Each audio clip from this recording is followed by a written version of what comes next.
All right, ladies and germs, we are live for the main event. All right, let me just post the link for the people on Twitter. A good little fight with Immensa Stanionis and Radzav Butaev. Stanionis pulled it off. I ended up picking Butaev. I thought he'd be the stronger puncher, but it turns out it's Stanionis, Saitama, that has the heavier hands. Give me a second. Let me post the link for the people on Twitter. And yeah, man, good little fight. It didn't live up to my expectations. I have to be honest. I expected more. I expected it to be more high octane, but both guys showed a lot of responsibility. I don't want to get too into it because that's what the weekend recap is for. But good fight. Can't complain. It wasn't as entertaining as I thought it would be, but it was still a good fight. Shout out to Drew. Put the Nerf gun down. Danny Garcia is a hoffer. Yo, I got a dude on Twitter. He mad because I said that Tyson Fury was a cherry pick. That went wrong, everybody. Let's shout out my man, Montes Stanionis. Congratulations, Montes. You did really good out there. You were strong. You were hard. You didn't give up. You didn't back down. You didn't back out. Montes Stanionis, everybody. Let's get a round of applause. It's a tough guy, man. It's a tough guy. Tough guy, that Montes Stanionis. Post the link. And yeah, man, a good little fight. Not everything I expected, but it was still a good fight. Still a good fight. And Montes Stanionis is a very tough guy. Look at that guy. Look at this guy. This guy right here. This guy. This is the guy. This is the fucking guy. He fucking did it. This fucking guy. This guy right here. This is the guy. But yeah, man. Oh God, Abner Mares sucks on commentary. I'm so glad I turned the volume down. He fucking sucks, man. Like, why is he commentating? Where's Lennox? Get fucking Lennox in there, bro. Yo, wow, Boxing Bodega said it. Yo, he said he looked like Caillou. Yo, we ain't gonna have 10 people. What the fuck is he doing? Yo, what is he? Is he trying to be the Latino Sean Porter? I don't know, B, but he sucks on commentary, yo. Like, he's just terrible to listen to. Like, my God, like. Nah, Jules, he looks like he's trying to dress like Danny Garcia, but also channel Bad Bunny with the haircut. He can look like whatever he want to look like. I just know he sucks on commentary. Why do they keep putting him there? Who? Abner Mares, man. He has one eye, bro. Johnny Gonzalez knocked him out with one round. I know, but I mean, that still don't mean he should be calling a fight, bro. He sucks. Like, it's called pity. It's called pity, Julius. You understand this? And why's he wearing a prom? He wearing a prom suit. Keep him on. Bro, he look like he about to go. Either he going to the prom or quinceañera. Like, what the fuck? Hey, bro? no, like, he looked. Hey, Jules, it would be funny if it was blue. Yeah, I mean, yo, hey, you know, he looked like both was gonna win. One at a time, y'all. It's too many people talking at once. Drew, go ahead. He looked like he about to meet up with the Dumb and Dumber twins. Fuck, I don't know, B. That's a loud ass suit for a fight, bro. Like, you could have wore anything. Why you wore that? Yeah, Julius, you remember the show Prison Break? Yeah. Those Stanios look like one of the Schofields. Yo, he do. You look like Michael. You look like Michael. Yeah, Michael. I know what Schofield he's talking about too. Who did that shit to Gamboa's hair? The cuter Look at one. the screen. Look at Gamboa's hair. Oh my God. Yo, why his hair look like that, yo? That look like a toupee. Oh fuck. The fuck? Come on, B. We gotta come better than that. So we got Valenzuela versus Francisco Vargas. I guess this officially means Francisco Vargas is on the PBC side of things. Not much for him to do over there at Top Rank. What did you guys think of Conor Benn? I don't want to get into my thoughts, but what did you think of Conor Benn? Conor got hit too much, but Conor did what he was supposed to do, got him out of there. I think Conor Benn should fight the Mean Machines of the world. It's too early for Jerome Boots Ennis. I think Boots would really hurt him bad. I think Boots is just, too good. And if it wasn't for Boots headbutting him, he would have done the same thing. Connor stopped him because he had shorter arms. Boots stopped him because he just, didn't gauge this. Boots didn't stop him rather because he didn't gauge distance well. But at the end of the day, Connor did what he was supposed to do. And for a novice, for a guy who hasn't been boxing that long, because mind you, he never had an extensive amateur career, just like his father. His father had more of an extensive amateur career by winning the ABAs rather than, Connor. But Connor did what he was supposed to do with that type of opponent.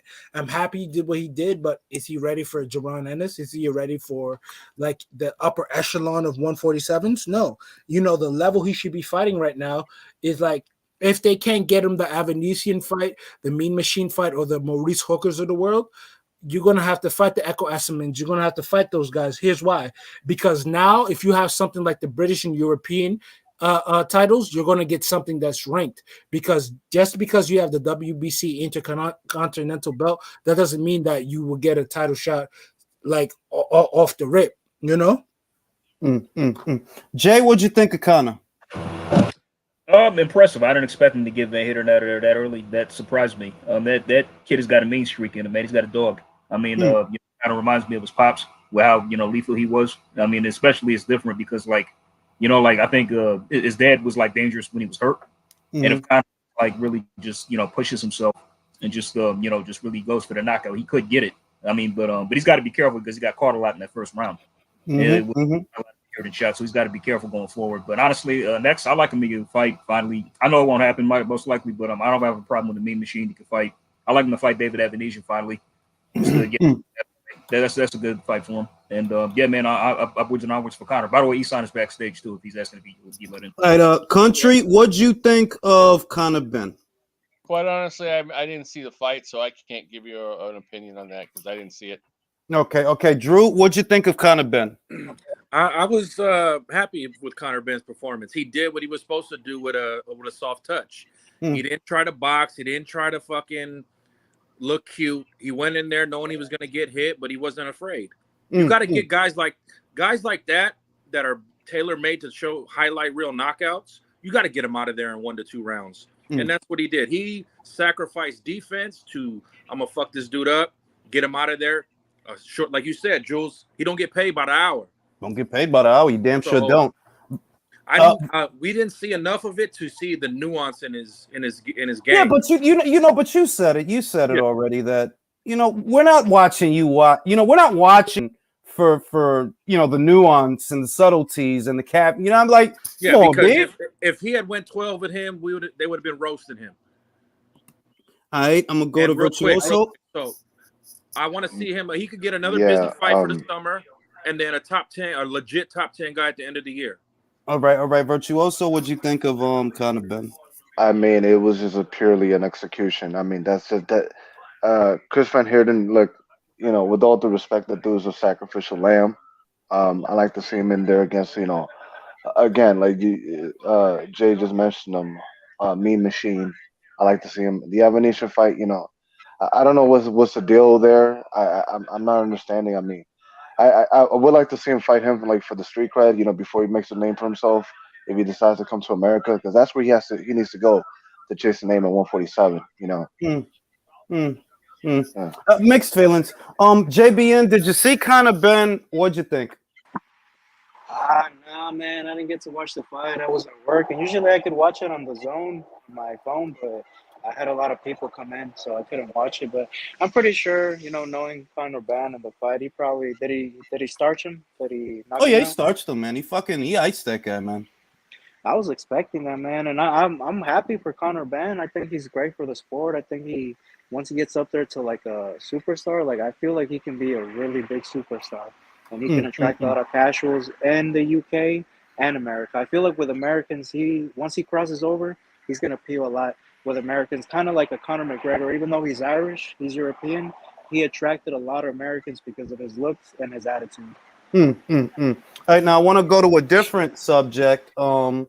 We know that basically Andy Ruiz, it looks a lot like he tried to skip out on Luis Ortiz. That's what it looks like, because they said he was under contract to fight that guy, and he decides to try to jump into bed with Triller instead. I'm gonna go to Drew. Drew, what's your reaction to that? Are you looking forward to Ruiz versus Ortiz? Andy is just a hoe for the money. You could basically, whenever Triller told him, probably Oscar whispering in his ear, Mario Lopez, like, "Hey, bro, come over here to Raza. They'll pay you in full." I mean, you know how it went. Mario was co-signing him on that post with Ortiz in pay-per-view. Yeah, he was. But how could he have jumped into bed with them if he was under contract, though? Like, how does that happen, bro? Like, you're under contract. How did you end up signing another contract? I don't know. I don't know who's advising him. I don't know, but I'm not looking forward to that Ortiz Andy. I don't want to pay for. I would have rather watched the other fight. I like the other fight. Country, how do you feel now that Ruiz has been pulled back in and he's going to fight Ortiz instead of Spong? Do you like that fight? I agree. Yeah. I mean, yeah, it makes sense. Makes sense. Originally, anyway. I mean, yeah, Ortiz is a little past his prime and all that, but I think it would be a good fight, and he should have just fought him anyway. Instead of trying to pull this stuff with the other guy that So I like it. I wanted to see it. Okay, Jay, did you like the Spong fight or do you like the Ortiz fight? Which fight would you have preferred to see? And are you happy that he's going to be fighting Ortiz now? Give me 1 second.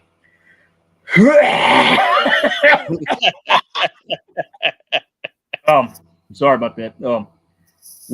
Anyway, I had to watch the taste of the PBC's bullshit out of my mouth. But anyway, I didn't like either fight. Don't really care who wins either one. Fuck both those fights. Fuck them. And let's just keep it moving. So. Isaac Almarez says Ruiz wanted to one-up Canelo by fighting in Mexico. Well, here's the funny thing too, Isaac. I had heard that he was getting up with Fernando Beltran in Mexico to help orchestrate a fight in Mexico. And this was weeks ago I heard this. This was literally before any of that was even announced. But I didn't realize that the American broadcaster was going to be Triller, because now we see that, okay, if he would have got to have that fight in Mexico, the American broadcaster would have been Triller, and in Mexico, I believe it would have been Zanfer. So it's like, oh, well, that's what you guys were doing when you were talking about going to Mexico. Because I was like, yo, is Luis Ortiz going to fight in Mexico? Nah, come on, no way. But now we see what that was about. Chris, are you happy that he's fighting Ortiz now, or would you have preferred Spong? I would have preferred Spong in a street fight, but Ortiz in a boxing ring is good. But when you said he looked like Nestor Gibbs, bro, that had me crying, bro. Bro, I've been saying he looked like Nestor Gibbs. He do, but at the end of the day, if I'm Andy Ruiz, like Drew said, he is a whore for the money. But at the end of the day, if they're gonna pay me a good bag for me to beat up an MMA dude or an MMA/kickboxer dude, why not take that bag? At the end of the day, I reached the highest heights of being unified champion, because no one ever thought I was going to be champion of the world anywhere. So I already beat Anthony Joshua, so might as well, I fight this guy, get this money, because let's keep it a buck. Do you think he beats Usyk? No. Do you think he beats? Bro. Come on, bro. Who he gonna beat? Especially in today's heavyweight division. Like I'll say, in my opinion, I don't think he even beats Deontay Wilder, bro.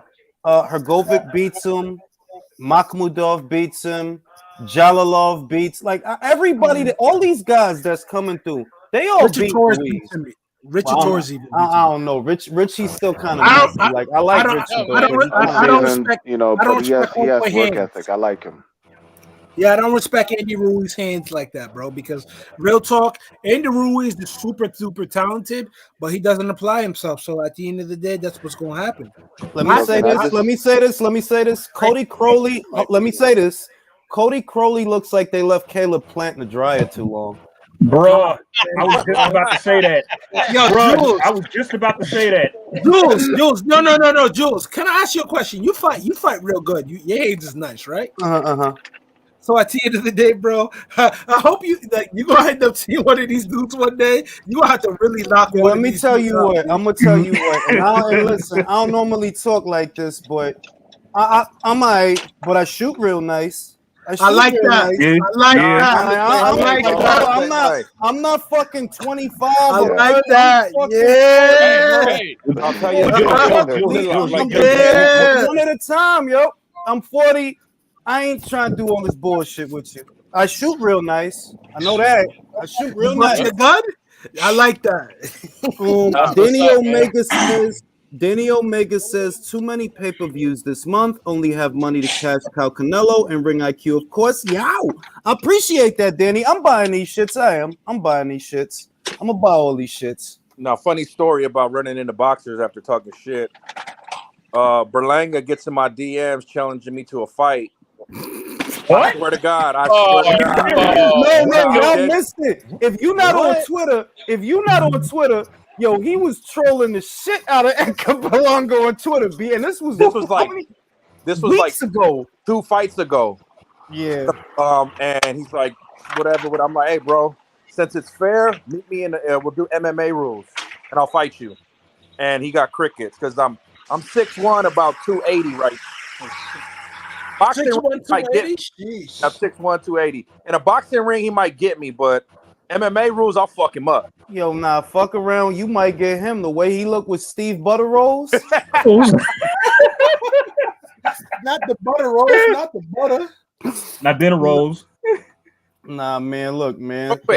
How the fuck? All that shit is for the young cats, bro. I'll blow your fucking noodles out your head, man. I don't got time for a lot of shit. How is Josecito Lopez still getting these fucking paydays? Because PBC. Not even that. PBC stable is thin, bro. You know they didn't sign no Olympians, so they got to use what's around. Josecito is around. Yeah. He's kind of like Gamboa in that way, man. He's just getting recycled. Basics. Like the fact Gamboa is the chief support through a fucking pay-per-view tells you everything you need to know about the PBC stable, bro. You couldn't find nobody else. Nobody. Redheaded stepchild. Redheaded stepchild. I gotta say this: Jay Nady and the Texas Athletic Commission is just like peanut butter and jelly. They just go together. Bro. What was the name of that referee in the Stanionis Butai fight? I want to. I don't know, man. But he was, Jesus Christ, bro. He was getting on my fucking nerves, bro. Like, bro. To be honest, though, Butai was on top of that dude's head.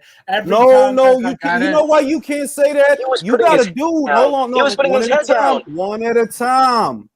You got a dude who's coming in with his head low and Butayev is taller. What the fuck is he supposed to do? If he don't do what he doing, you know what happens? The Holyfield shit, where they come in low and the top of their head hits you right in your fucking face. So if anything, I feel he should have been warning Stanionis, yo, stop coming in like that, bro, because you the one that's going to end up headbutting him. He only pushing you down because you keep coming in low. That is true, but he did warn him, so I understand what you're saying, and all of that is salient. But he did warn him, and at the end of the day, he didn't heed those warnings, and he got. Hold on. Yo, what are you doing? What are you doing? Hold on, I'm about to smack the shit out of my son real quick. I like that. Uh-oh. Is that fucked up for me to say I like that, like the way I did? Hey, yes, it is, but it's kind of sort of, but it's funny though. Is Easton in the building? Yo, what's up? What's up? Danny Gersha is a Hall of Famer, bro.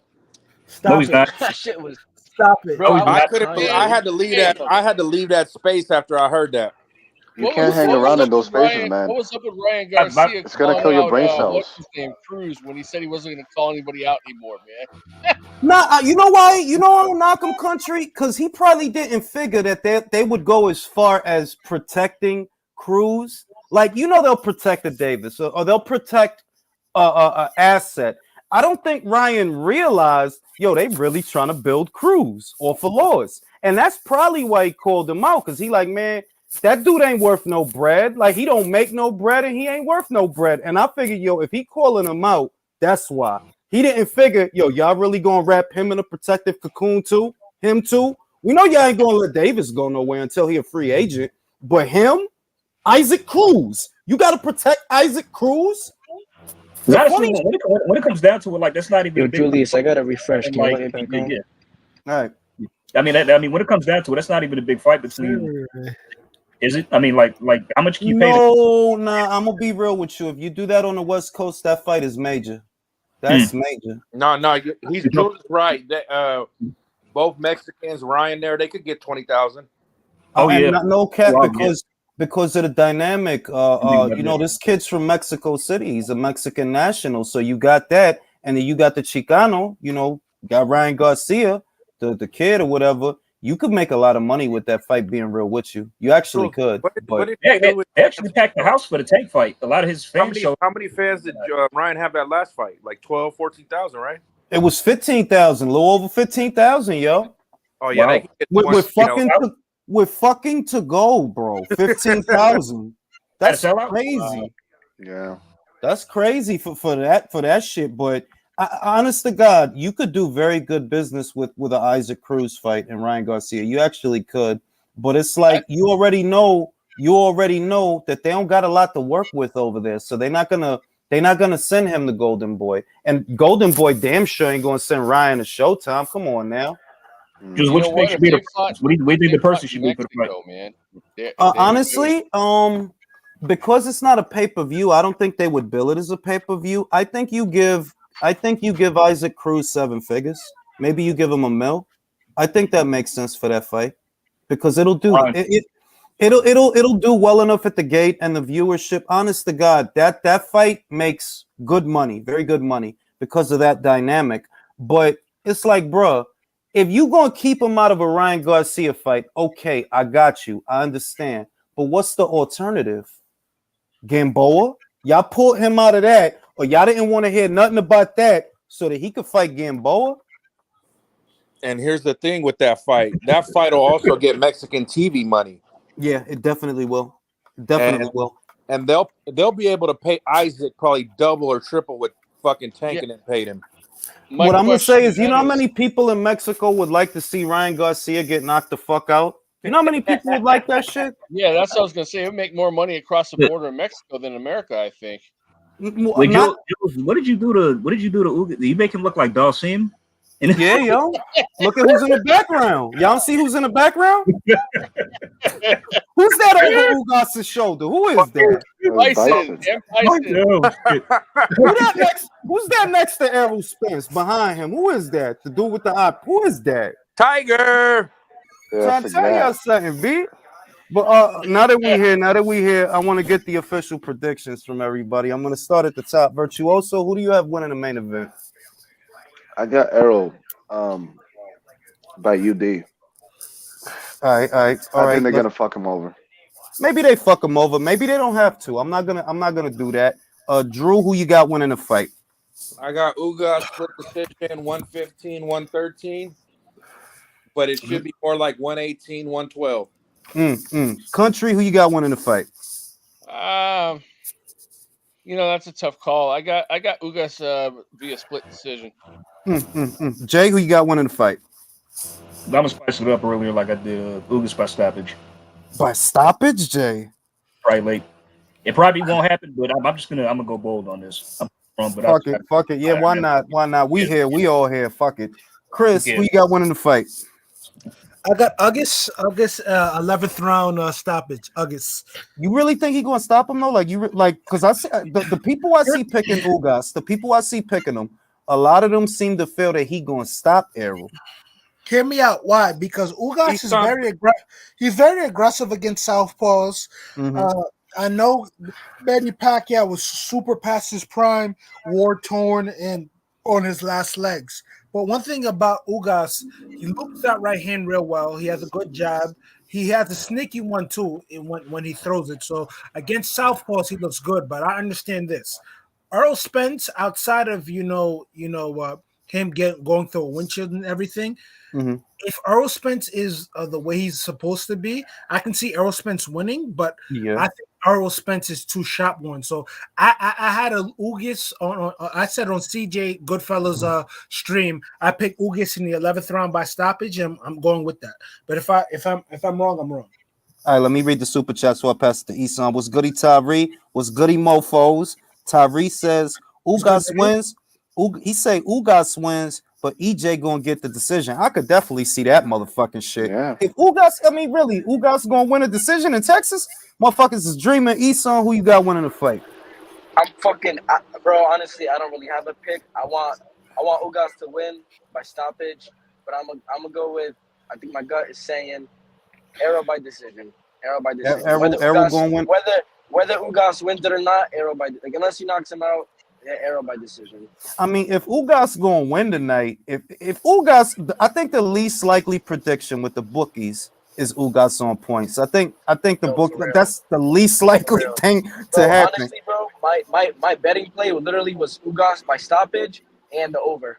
Literally, to me, that's the only way to really bet this shit. To be honest, that's the only way to make money. I mean, because you know if Ugas doesn't knock him out, come on, he's getting this? Like you said, he's getting the cards in Texas. Come on, let's be real, bro. How many pages is Ugas's post-fight victory speech gonna be? If he pull it, you know what? I'm gonna tell y'all, his shit gonna look like a receipt from CVS. B. I would like to thank the Academy. I would like to thank the WBC, the WBC. Bro, his shit gonna look like a receipt from Target if he win, bro. Like it's going real shit. Be winning the Oscars and everything. You see how people be winning the Oscars and like they they think their mother and they think like your mother wasn't the executive producer or anything on this movie, bro. Yeah, Ugas likes to treat Twitter like it's his book publisher. You know what I mean? It's his journal, yo. It's his journal. Yeah. Bro, like his personal fucking journal. I really feel like Ugas needs to go out there and go for that eye. Like, bro, you're gonna tell me this dude's coming off of how long an activity, and he just had retinal surgery, bro, and you coming off like a career best win, man. He'd be a fool to go out there and try to box this dude early for real. Well, I mean, the main thing is the corner. We know who's in the corner. Ismael Salas is in the corner, so he has to know that. If we know that, then he has to know that like, yo, jump on him early, because if you let him get into the fight by round 3 and round 4, it's gonna get away from you. But if you jump on him early before he even really get settled in and shake off the ring rust, you might fuck around, take his ass out. You might. That's exactly what I was saying, Jules. Like in terms of when Danny Jacobs jumped on Peter Quillen and didn't even allow him to get settled. Exactly. Ugas got to jump on him, so Spence's energy is all eye, right? So Spence's energy. Spence's energy got to be used. Like, oh shit, he's after me. Like, it's not about game plan. For that looping right one hand, at a time, fellas. One at a time. Sorry. I'm just thinking that looping right hand that he kept catching Manny with, bro. He loops that shit and hits that eye in the first 15 seconds, bro. He might. I mean, I think he should go at him because he can mentally have Errol thinking like, damn, my eye, like he can make Errol tentative early. You know what I mean? The other thing is, I heard something that Errol said that was interesting, because I ain't paying no motherfucking attention to no 38-year-old Josecito Lopez, right? Right. The main thing that Errol said that caught my attention is, I think Errol plans on boxing.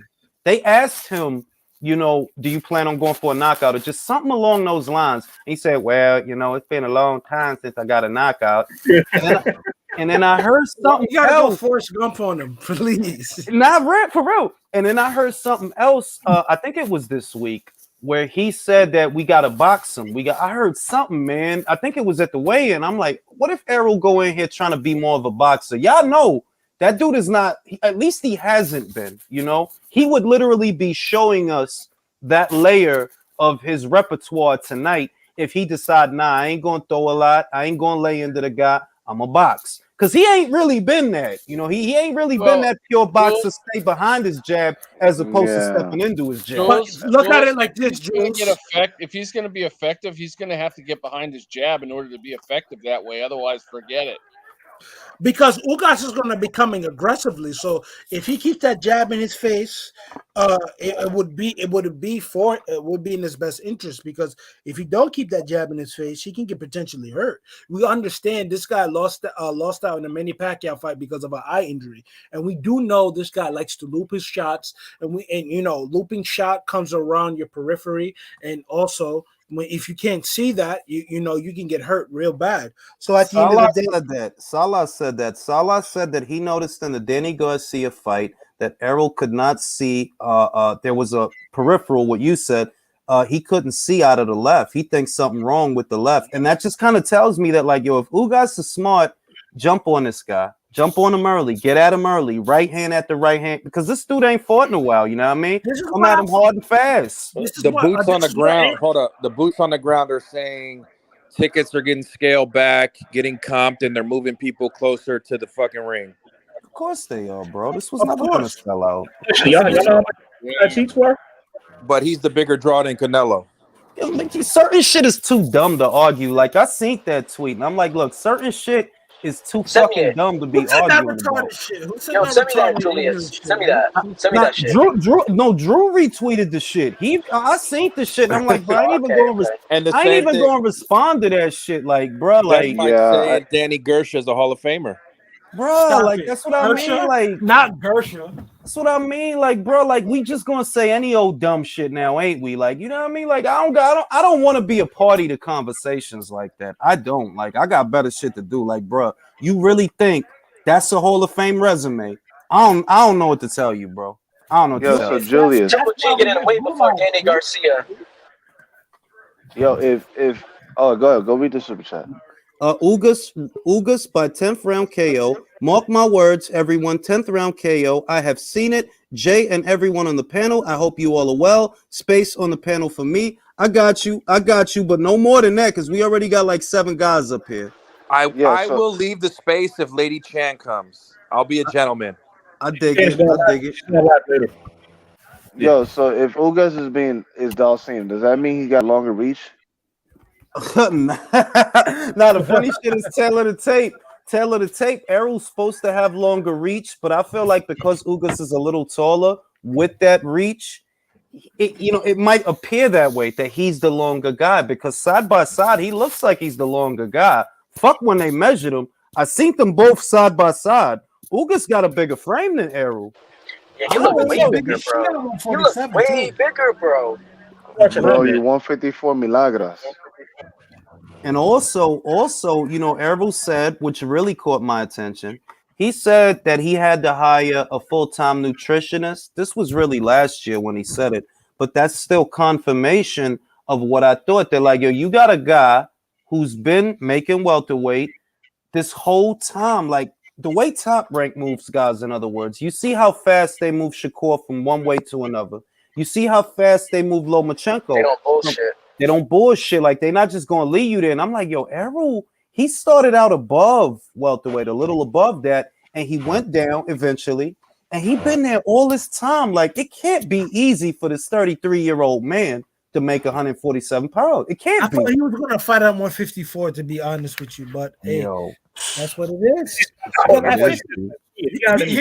Hear me out. The reason why I think he didn't fight at 54, because you got to remember, there was Demetrius Andrade there. There was the Charlo brothers there. There was Arislandi Lara. There was Hurd. Because if you look at it, it made sense for him to make that weight cut because he could make it.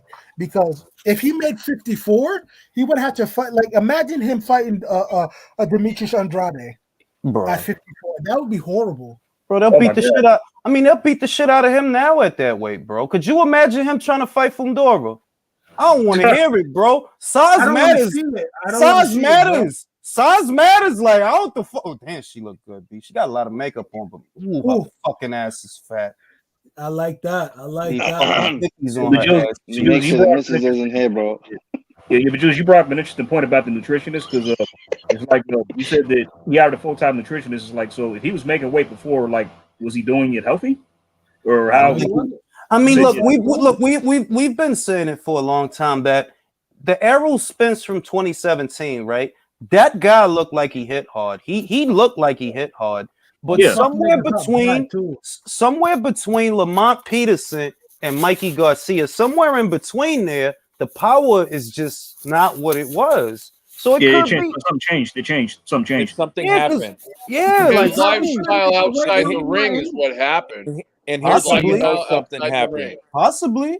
Because when they fucking say, oh, he wanted to show the world he could box against Mikey Garcia. Come on, like, B. bro, you're gonna pick a smaller dude that you have every advantage over to show you can box. But see, and this is why I don't have that argument anymore, right? This is how I know that these guys, like I don't know who these guys are. Fuck them, right? But after the fight, in front of everybody, what did the man say? He went for the knockout 2 times and he couldn't knock him out. All right, he said that. That's not me saying that. That's not nobody on the panel saying that. That's what he said. He tried to knock him out 2 times and he couldn't get him out of there. So I don't want to hear all that goofy ass. I don't want to hear like that shit stupid, bro. Come on now. You really gonna make up a whole story, face, man. Yeah, like and then recently on the Brian Custer thing, it's like the whole 70-30 thing. I'm like, he's walking back a lot of things that he said before, you know? It feels virtuoso. If I didn't get the chance to say this because there's been so much news that was out there, but I feel like those was almost confessions before he go into the chair. That's what it felt like. That I was just playing. It felt like no like when I heard about that, I didn't do a whole video about it because I'm like, man, I'm sick of talking about this one-eyed pirate, right? but when I heard it, it felt like, yo, what you feel like you about to lose, so you coming clean? Because that's how it feel. Like it felt like you trying to come clean. Like I was just playing.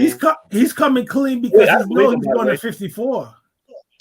Probably. Yeah, I believe him by the way that I was playing. I don't believe him. So I know about Joe, but I don't believe him. Go ahead, Sawab. Go ahead, Sawab. What's up, everyone? I hope you guys go good. Listen, I'm in the future, yeah? I'm 6 hours ahead or something. So I've already seen the future. Errol Spence got KO'd in round 10 by Ugas. I've seen it. So I'm not money let me just say this. I'm not trying to wish nothing. But if he get knocked out, bro, I'm gonna stay up for 4 hours on Twitter. TKO, his eye, they stopped it. They stopped it. I'm gonna be dying. I'm gonna be dying. I heard his eye came out in the ring. Crawford. It's all right, Jules. You can laugh. It's cool. Nah, being real.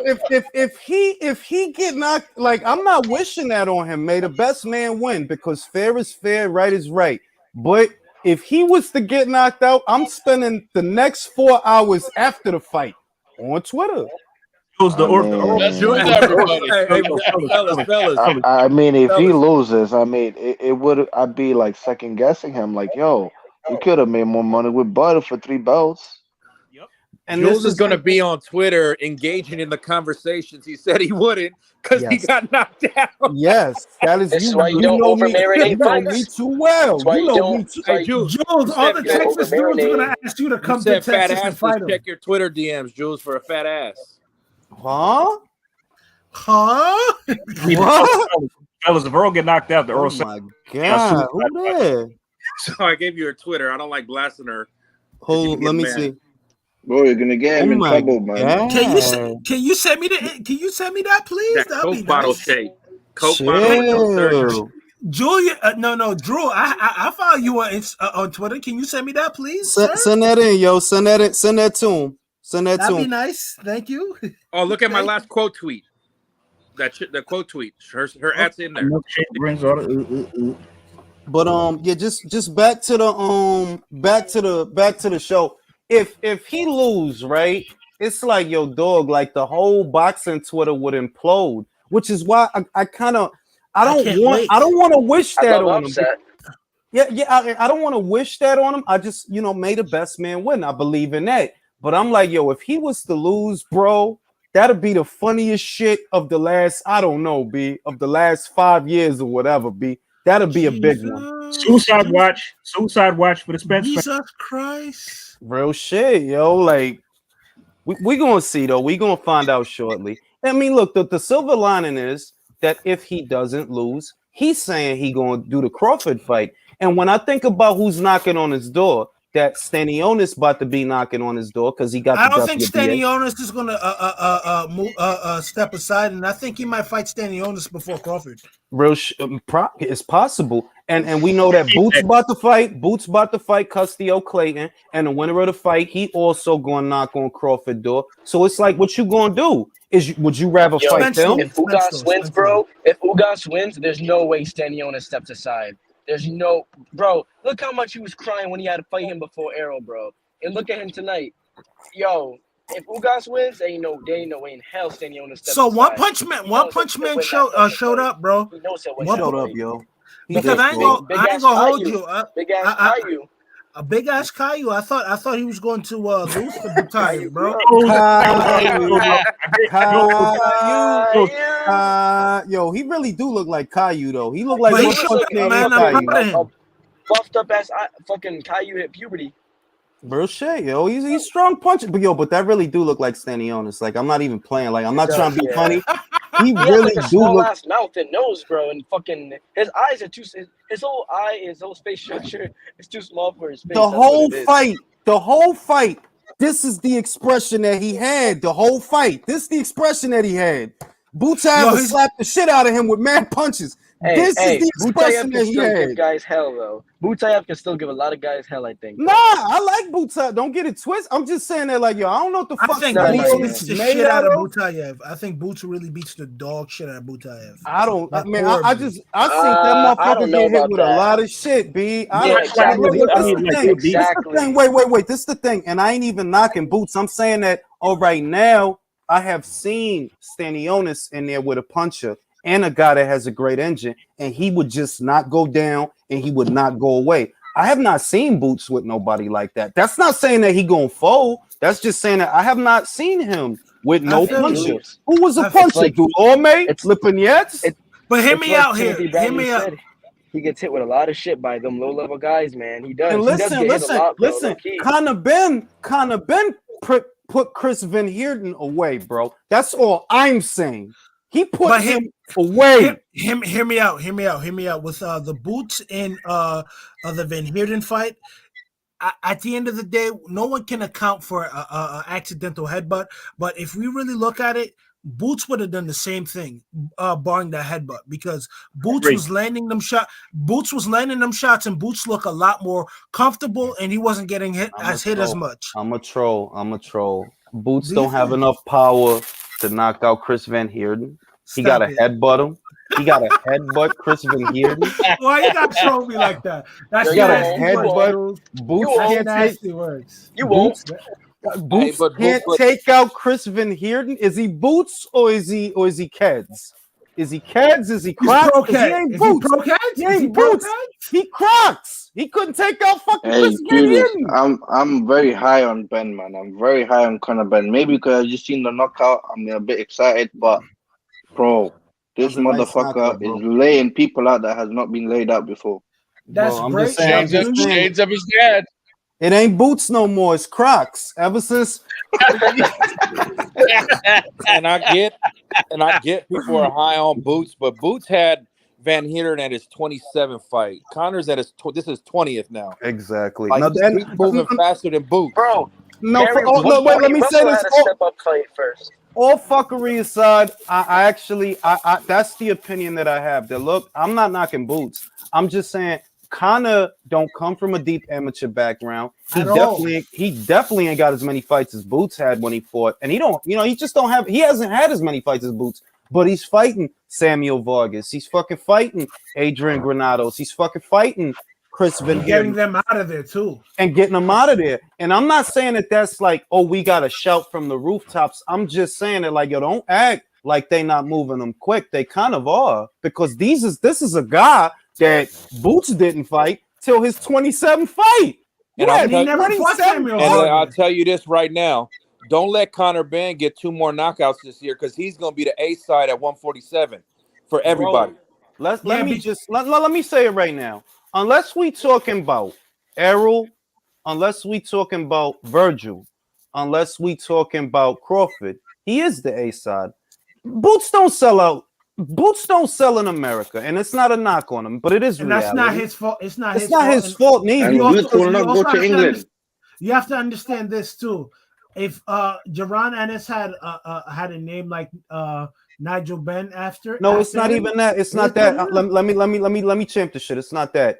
It's that guys don't want him. All right. If let's say, like, I would have picked Boots to knock out Danny Garcia as far back as 2 years ago. I would have picked him. So let's say that he would have got that opportunity, right? Yeah, he'll sell out, bro. I would pick him to knock out Keith Thurman 2 years ago or today. 2 years ago or today. So if Boots was getting the fights that he needs, yeah, he would have the marquee value. But because he's not, well, that's why he at where he at. You know what I mean? I don't blame him, though. I don't blame him. I got to get the door. Y'all hold up. Here's what it is. Boots is a victim of this generation of dudes don't want to be the torch passers, gatekeeper, journeyman. I don't. We just need. That's why we need Drew. That's why we need the reset button, because 147 is a glamour division, and because of what PBC did to that division, a lot of fights did not happen when they were supposed to happen. Even going all the way back to Floyd Mayweather, how Floyd Mayweather sicked Errol Spence Jr. on Keith Thurman when Keith Thurman was, I think, high up to fight him. But hey, it is what it is. But the reset button's coming soon because but hear me out. Even if the reset button is hit, but if the belt somehow ends up on the PBC, they're going to be doing the same shit again with Boots and Stanley. They're just going to hold the belts and not make the unification. Say Conor Benn, 3-4 fights down the line, he fights for a title against whoever. I don't think they're going to unify with him, or none of them are going to come down to England to fight him. That's the way it is. So they'll come because the money will be too much.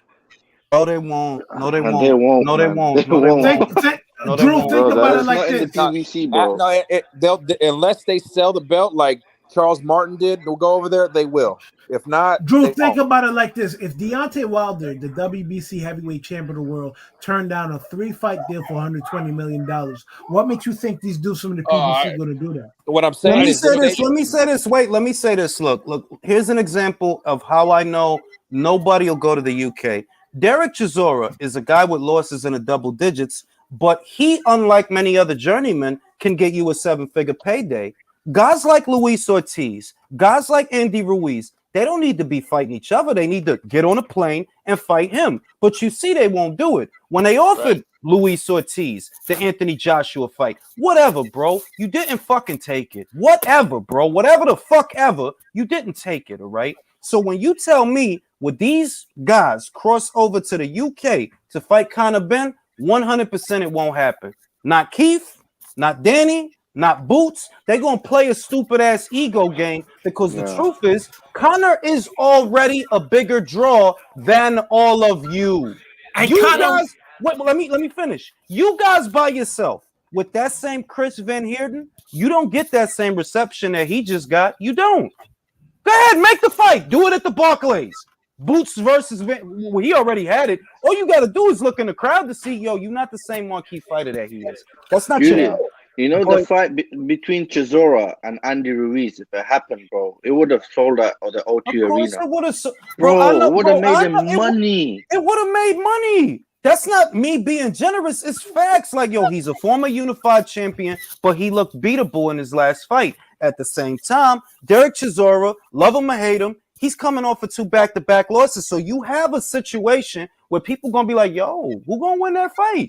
Because Derek just lost his last 3 fights. But Andy, you look like shit in your last fight. Oh, I got to see that. Which fight would have made more money? Whoever, Spongs or Ortiz or him versus Chisora in the UK?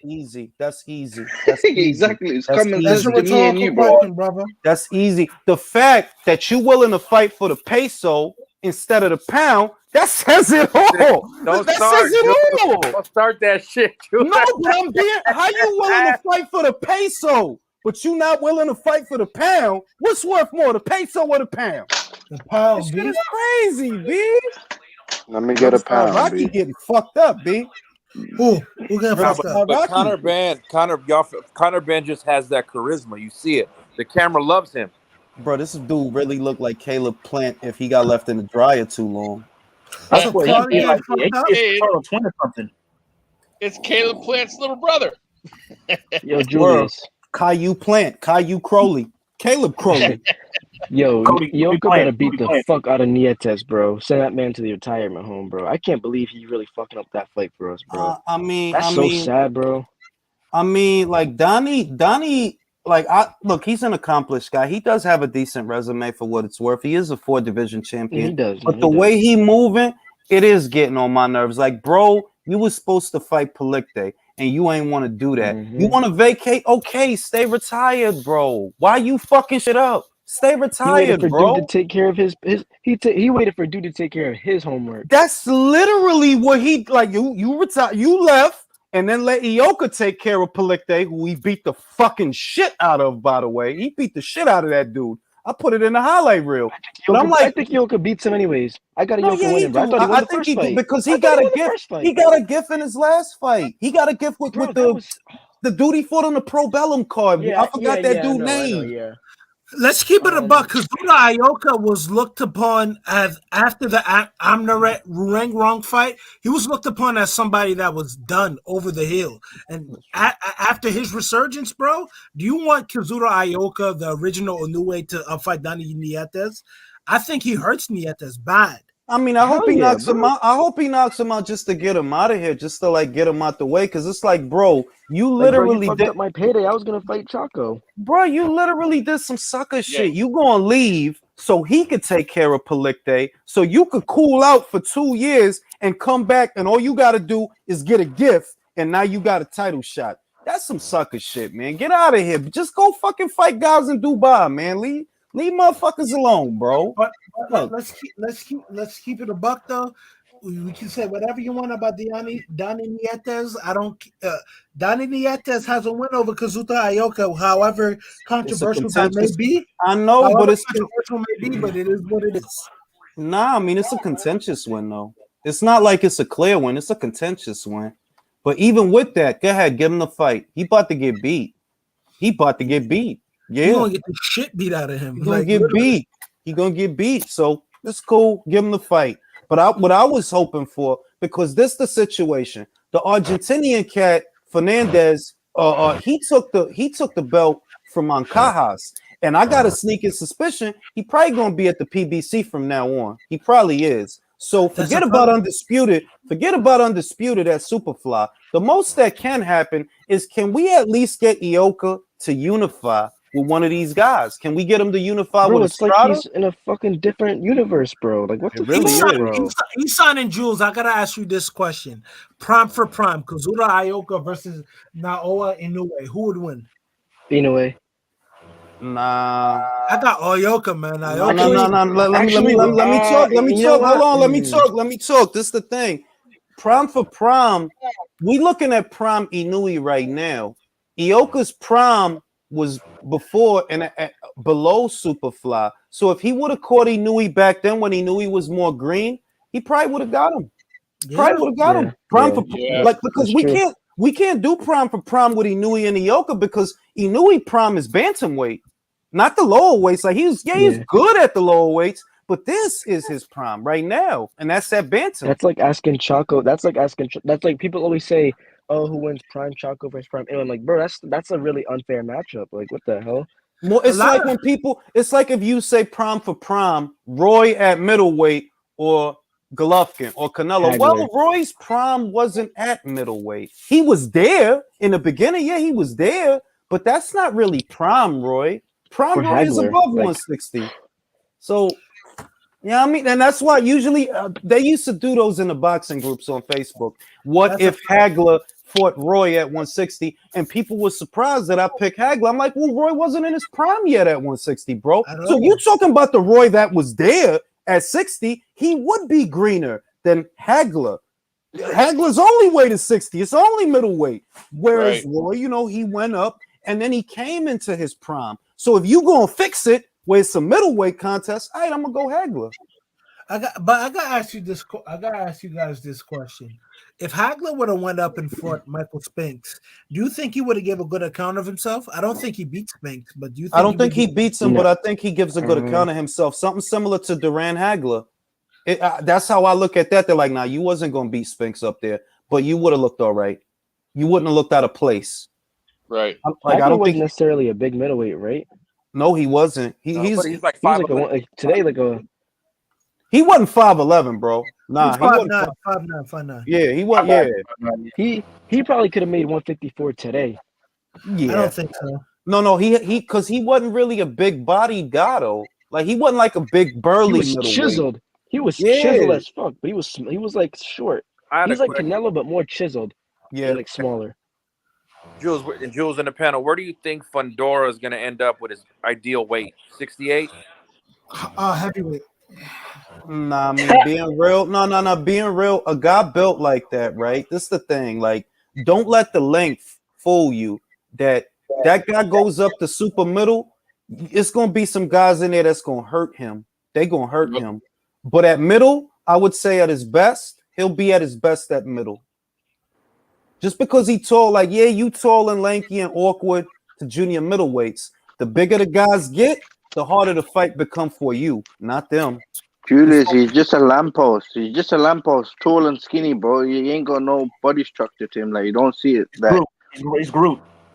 I mean, this the main thing. You could rely on that awkwardness for now, but eventually you're gonna end up in a boxing match, and the other guy's not gonna feel awkward. In other words, imagine Fundura versus Benavidez or Fundura versus Morrell as super middleweight. You know, you already can see it right now. They're like, nah, they'll hurt him.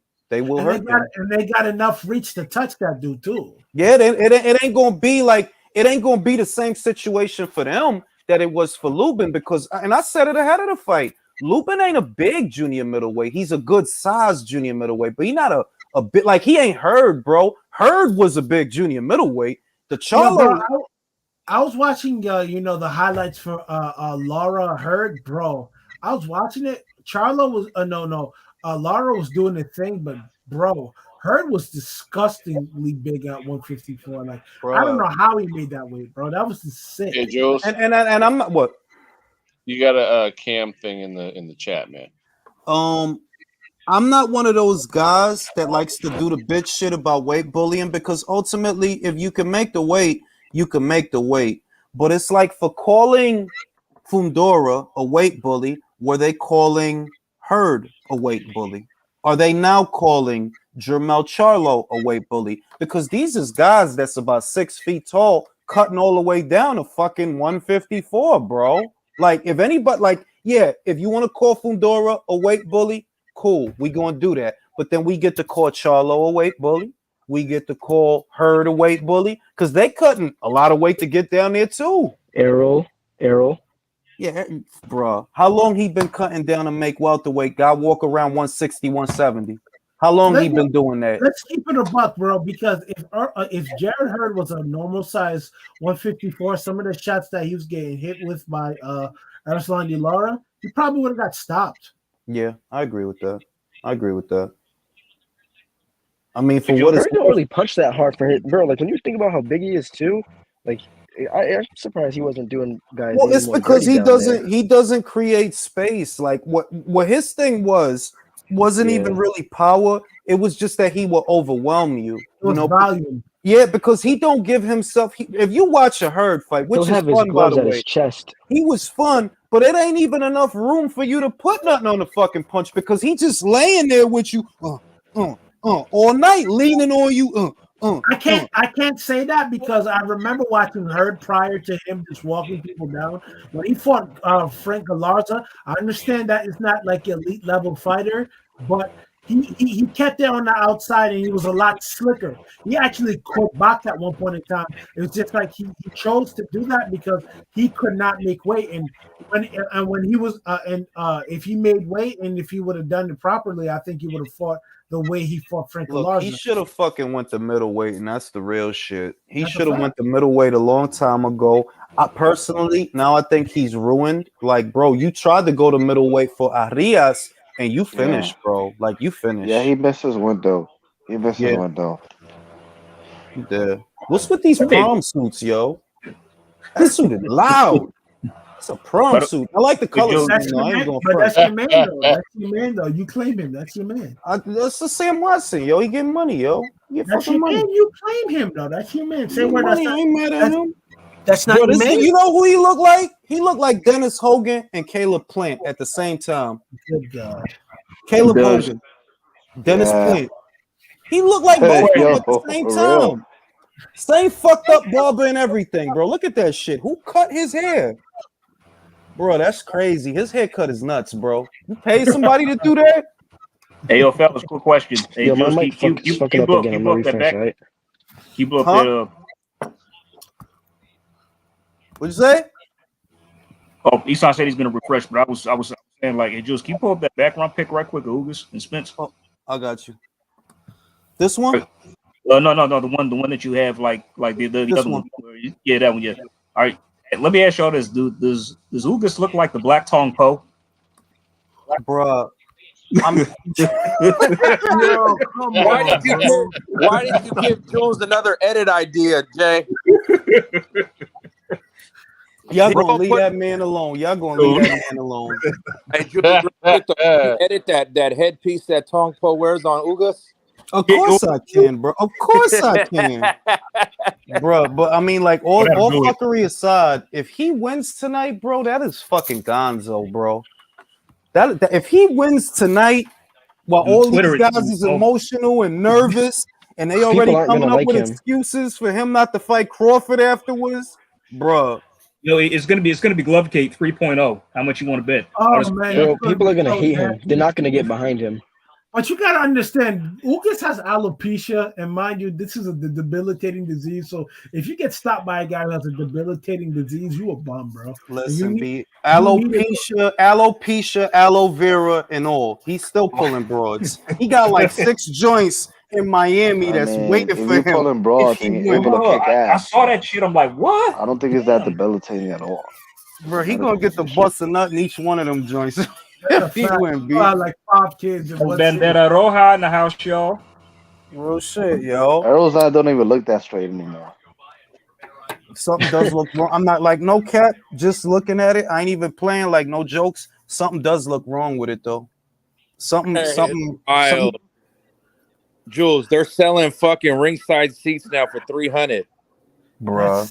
Oh my god. Well, I mean, but this is why you gotta be real with yourself. If you price the fight modestly, right, you get to make money. But if you keep selling this dream that he gonna do this and he gonna do that, yeah, you just gonna lose money doing that dumb shit. You're not Canelo. You're not Canelo. Let's stop. Let's just stop. You know, if the Mavericks wouldn't have made the playoffs, it would have been more realistic to have that at the American Airlines Center, where it's like a 20,000 seat arena. You know, this you can't fill out. You know, AT&T Stadium. Too many seats. Julius, I gotta ask you a question. What do you think about Alicia Baumgardner's performance? I know it was late and everything, but yo, she made that look real easy, bro. Let me just without saying too much, because that's what the weekend recap is for. What I'm gonna say is a lot of people never seen the girl, Edith Matisse. They never seen her fight, so they don't have the right point of reference for anything, right? When I say that's a flawless victory, believe me, that lady normally, she a handful for everybody she fight. I ain't never seen her that timid before. Never. She was timid, but you will have had to have seen her fight to notice, like, oh, you're not even going to try it. You must have felt the power in the first round, and you like, nah, B, I ain't even going to play with this girl, B. I ain't even going to do it. I ain't going to hold you. I understand the power, but one thing that impresses me about Alicia Baumgardner, her gauge of distance and her feints, bro. Her distance is like dog. Like her distance is ridiculous. Like her eyes and everything. She seems like she knows what's going to happen. Like 2 seconds or 3 seconds before it happens, bro. Like she looked good, bro. Like I was watching us, like, God damn, Michaela. No, she's not. I mean, like, I'm gonna be real with you, right? Like with the Michaela Mayer fight, I'm like, look, B, whether I'm cool with it or not, this is reality. You don't want to cross the street, and ain't nobody dumb enough to go to Top Rank for you. That's just reality, all right? It's a cat named Battle 619. And what he wants, because he's always in the comments, whenever I do a video on that, he usually has a lot to say. And what he wants is for Alicia to cross the street. And I'm like, look, man, want don't even come into it for me. I'm telling you, she's not crossing that street, bro. Behind that 100 to 90, you fucked it all up with that. You did. They fucked it all up with that because you beat my Bahamadouche legitimately. But what that fucked up looking scorecard tells people is I'm not going over there for her. I would have to shoot. I would have to shoot her with the 12 gauge in order to get a draw. You would have to shoot Bob with a sword off and blow his whole face off this to get like a split decision, bro. But besides Matchroom sent 2 champions to her already. So what? Now that's you want? What I mean. That's the argument that I'm making. That listen, if it was Top Rank, right? If it was Top Rank that had 2, no, really 3, because they had 3 of the 4. If 3 of the 4 belts was on their side of the street, they're not gonna be that accommodating to you. Now they sent you 2 champions. You know that Eddie not gonna lowball you. You know he not gonna pay you peanuts. So let's stop. You need to cross the street if you want that fight. And if you don't want to cross the street, then you don't want it bad enough. And I know she don't want. Listen, hold on. I know she don't want it because who you talking about right now? You talking about some Katie Taylor? Bro, you ain't going. You ain't gonna get Katie Taylor, bro. Like what are you talking about? Like Amanda Serrano. Yeah. Amanda Serrano not gonna fight you for nothing short of $1 million. I'm gonna tell you that right now. Nothing short of $1 million. She ain't gonna fight you. So I don't think she's gonna get the winner or the loser. Right? Being real with you, I don't think so either. I look at it like this. Alicia Baumgardner is very dangerous because the Matisse girl, I saw the highlight that you put in the relay. She be walking to girls and she be giving them everything they can handle. Not Alicia. Alicia caught her with some right hands, and she didn't want no parts be after a certain point. And Alicia mixed in some real slick uppercuts, some real slick punches, bro. Like she's not one to be messed with. And I think Mayer, when she brought up the 35 thing, is this. Mayer probably struggles to make 130, but like at 35, she understands, hey, Alicia's not going to knock me out. She might beat me up and just wash me on the cards. But at 30, I can get potentially hurt because I don't see Michaela Mayer beating Alicia Baumgardner. Well, the main thing is this. To Michaela, when she debuted, most people don't realize she debuted as a lightweight. She eventually moved down after like 3-4 fights to super featherweight. So Chris hit the nail on the head. I think she's struggling. She's 31 years old. I think she's 31. She probably can't make that 130 the same way she used to. And it's like, well, if you go in there with a puncher and you over here struggling to make the weight, something might happen to your ass. You know what I mean? But at the same time, let me give her her flowers, right? She went in there with somebody who we all thought was dangerous. I think we all thought Maiva Hamadouche was dangerous. And she ain't lay off. She punched with her. And she finished the fight on her feet. And she did win legitimately, even if the judges scored the shit all stupid.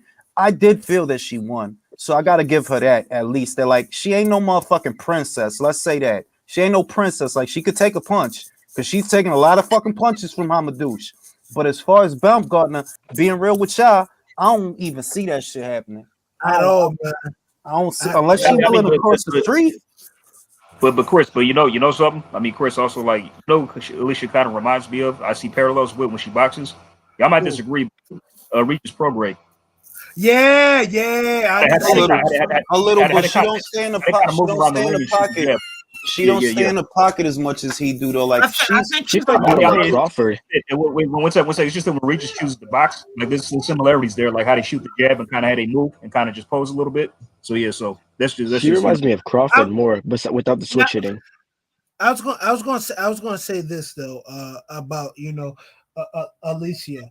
One thing I'm kind of worried about is her corner because Al Mitchell trained David Reed, and hey, did David Reed not beat Felix Trinidad? Hey, I understand that, but Al Mitchell is a damn good trainer and a damn good coach. So if there's one thing I'm kind of worried about is her training setup because hey, Tony and LJ are good trainers. Don't get me wrong.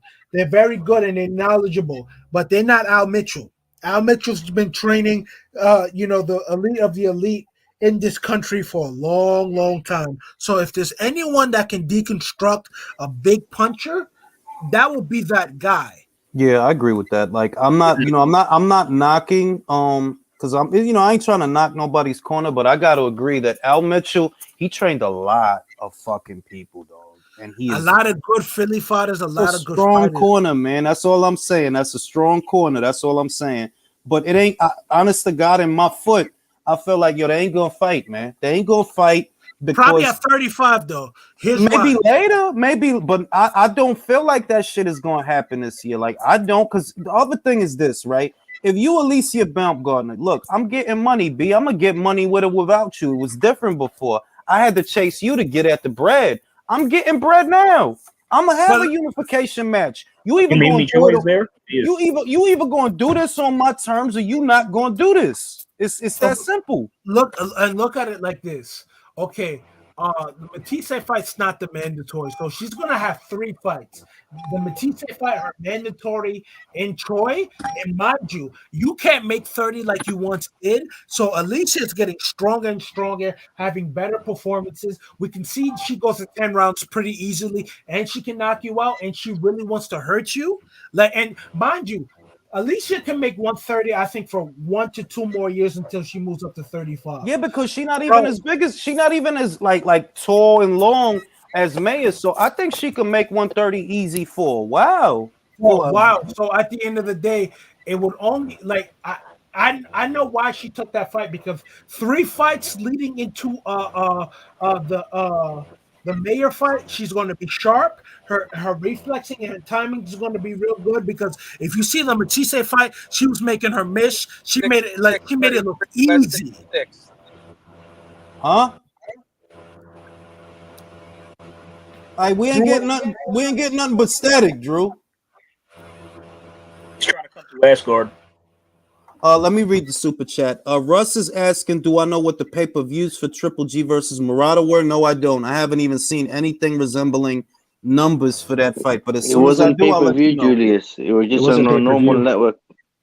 Are you sure? Because they said it was on Amazon in Japan. They said it was on Amazon. That's subscriction based. Subscription, okay. Just like the zone.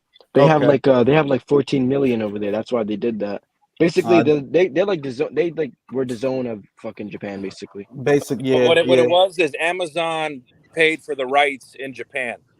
They were auctioning it off. Like who's gonna broadcast it to the Japanese audience? Damn, I thought Gamboa versus Cruz was next. We still got to sit through Vargas versus whatchamacallit. You know what's funny though? When they had David on the set right there. Brian Custer. Man, we about to be here till fucking 12 o'clock again. Real David's shit, because it's 10 now.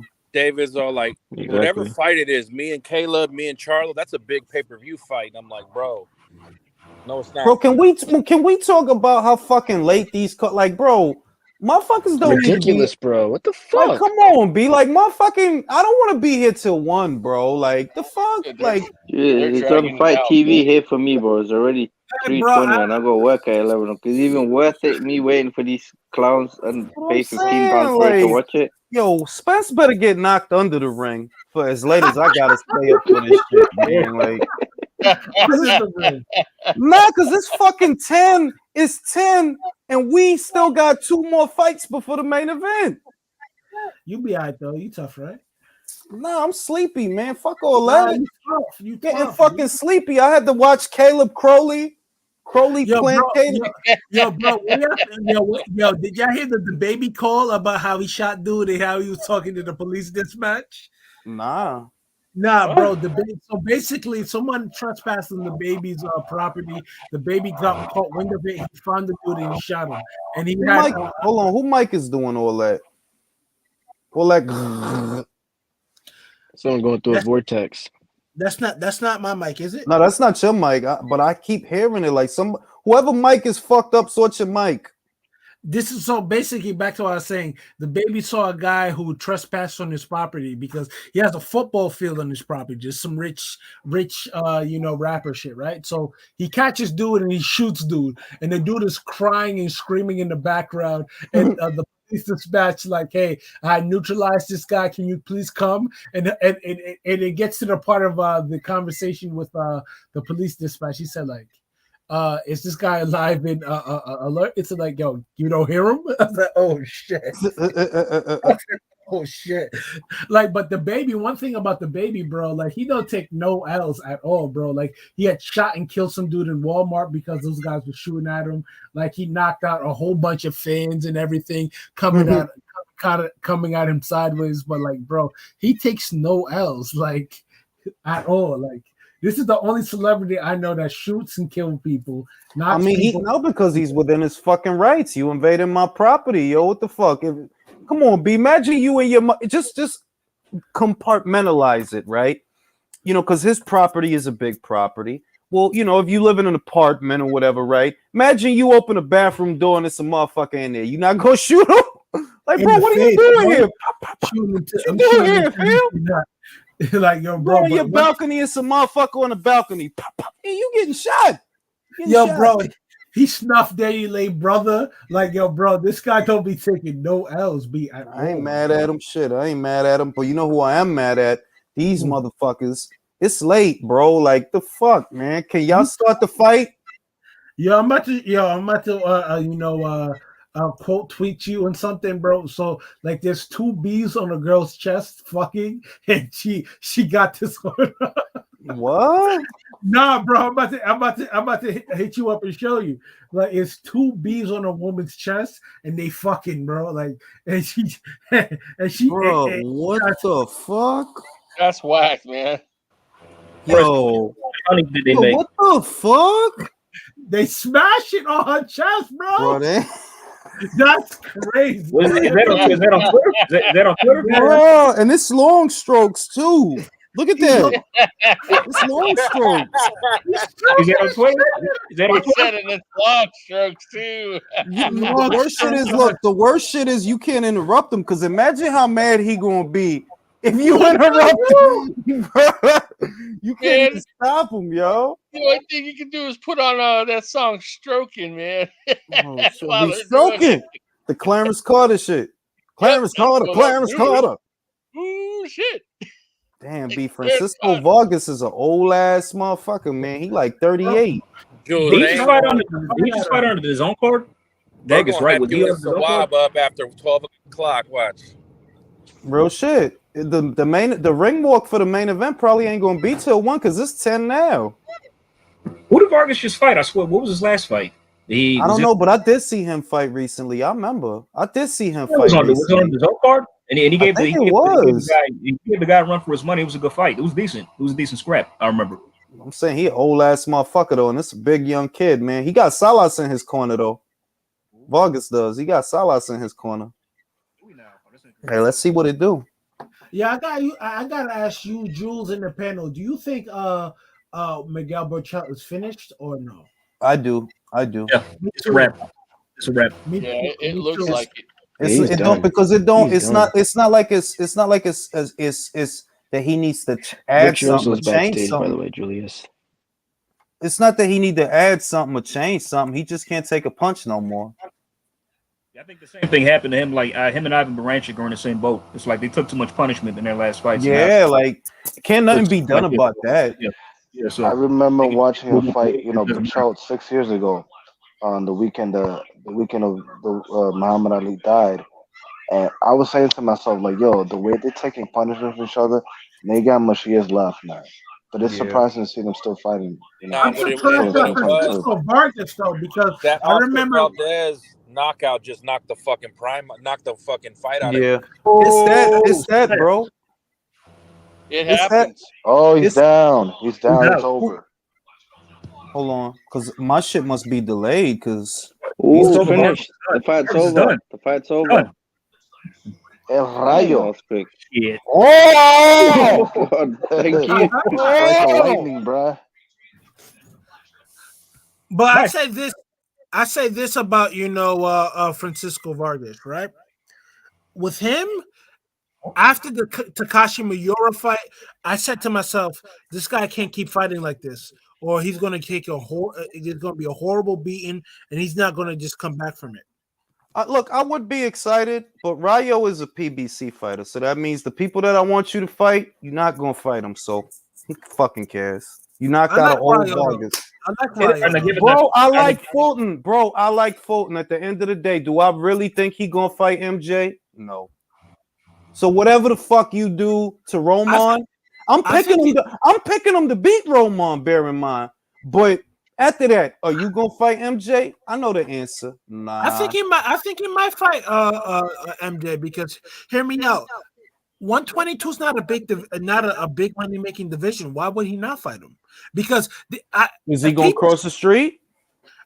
All right, cool. PBC sent Felix Diaz. I'm not saying Felix Diaz is anything special. He said, Diaz didn't have a belt, bro. I understand that.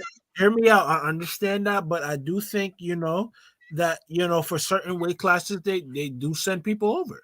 I don't think they're going. I don't think they're going to send an unbeaten unified champion to the zone. I don't. Like, honest to God, if anything, they'll do a Figueroa rematch. If anything, they'll do a Figueroa rematch. We're not getting that fight. That's what I'm like. I've been hearing a lot about Rayo, but I'm like, bro, he ain't going to fight in none of the fights I want to see him in. He ain't. So why get excited? I think Francisco Vargas should hang up the gloves now. Hell yeah. Him and Burchell. Give us Gamboa versus Cruz now, please. Bring it on. Hurry up. Keep them coming.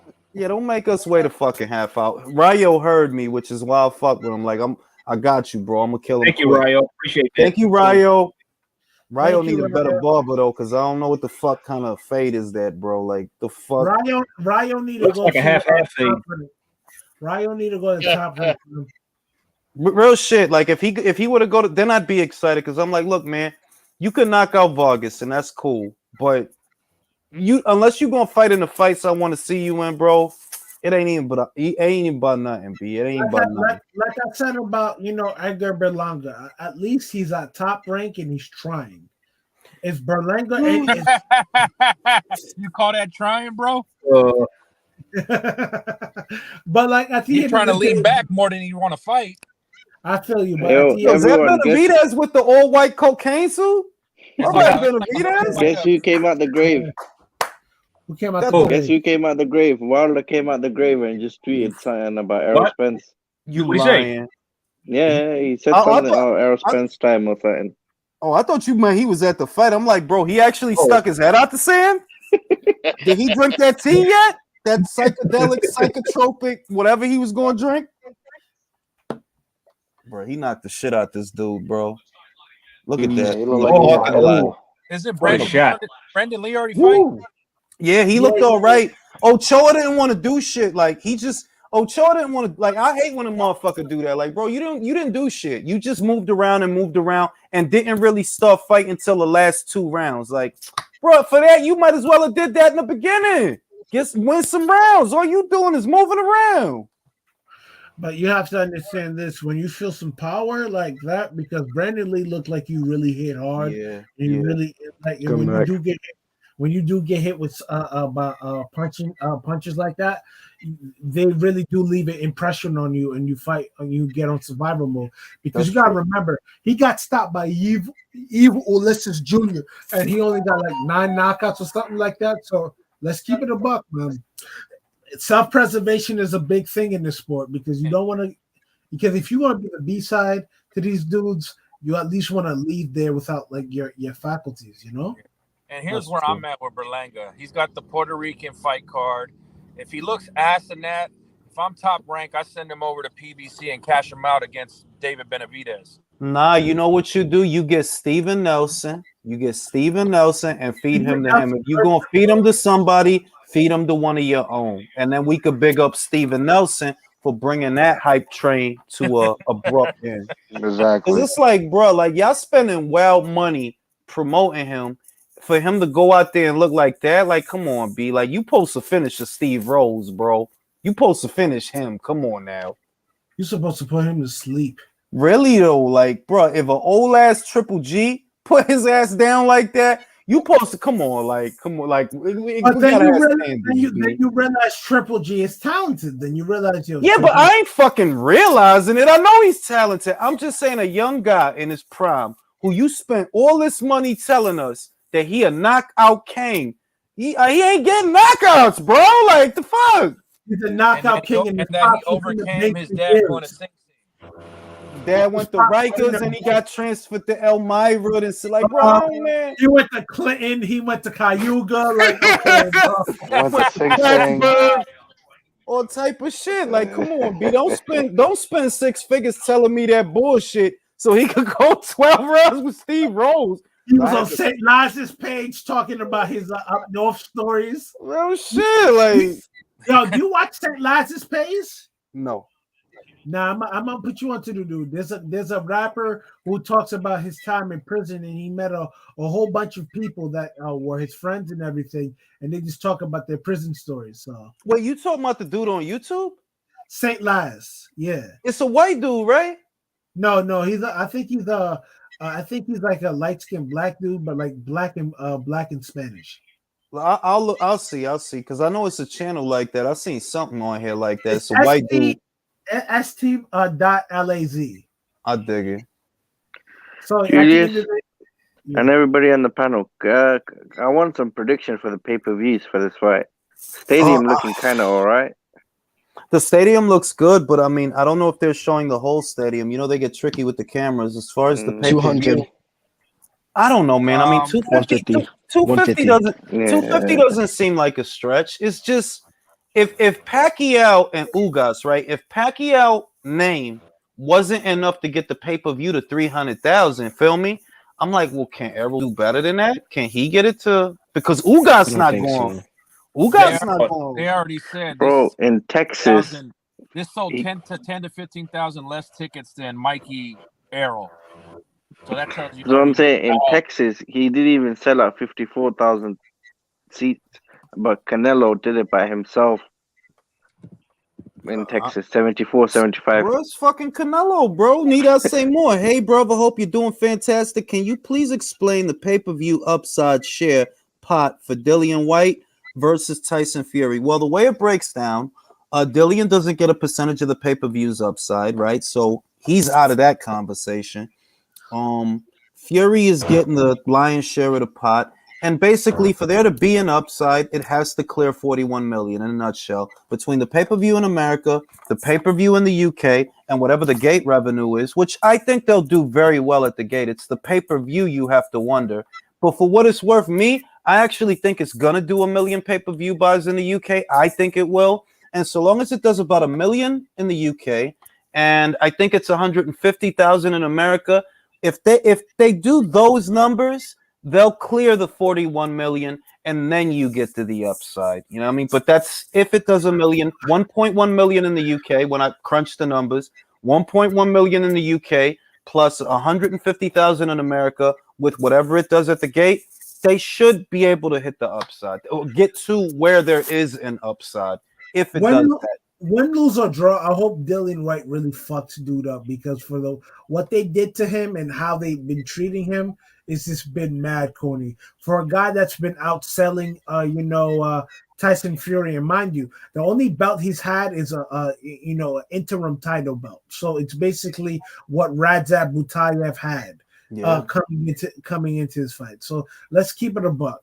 For a guy who's been, on the Frank World level circuit and everything, and for him to outsell you, and this is how you guys are doing him, because you never really wanted to fight him because he was too dangerous for you.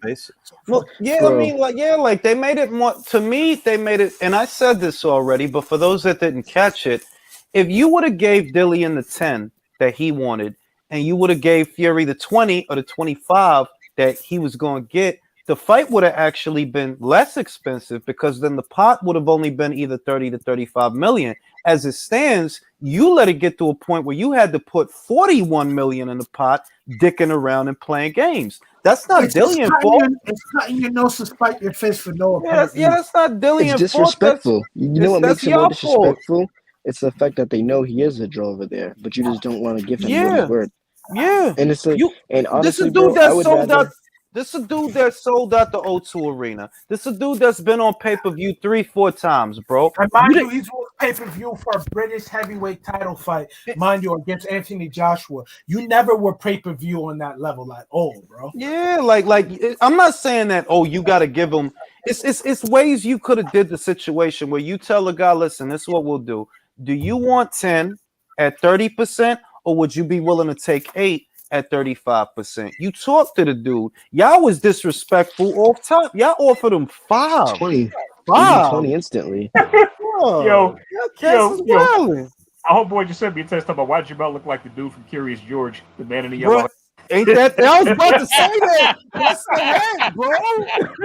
If that ain't the Curious George hat, that's the Dudley Do-Right hat. Remember Dudley Do-Right from Mountie? Yep. I would rather.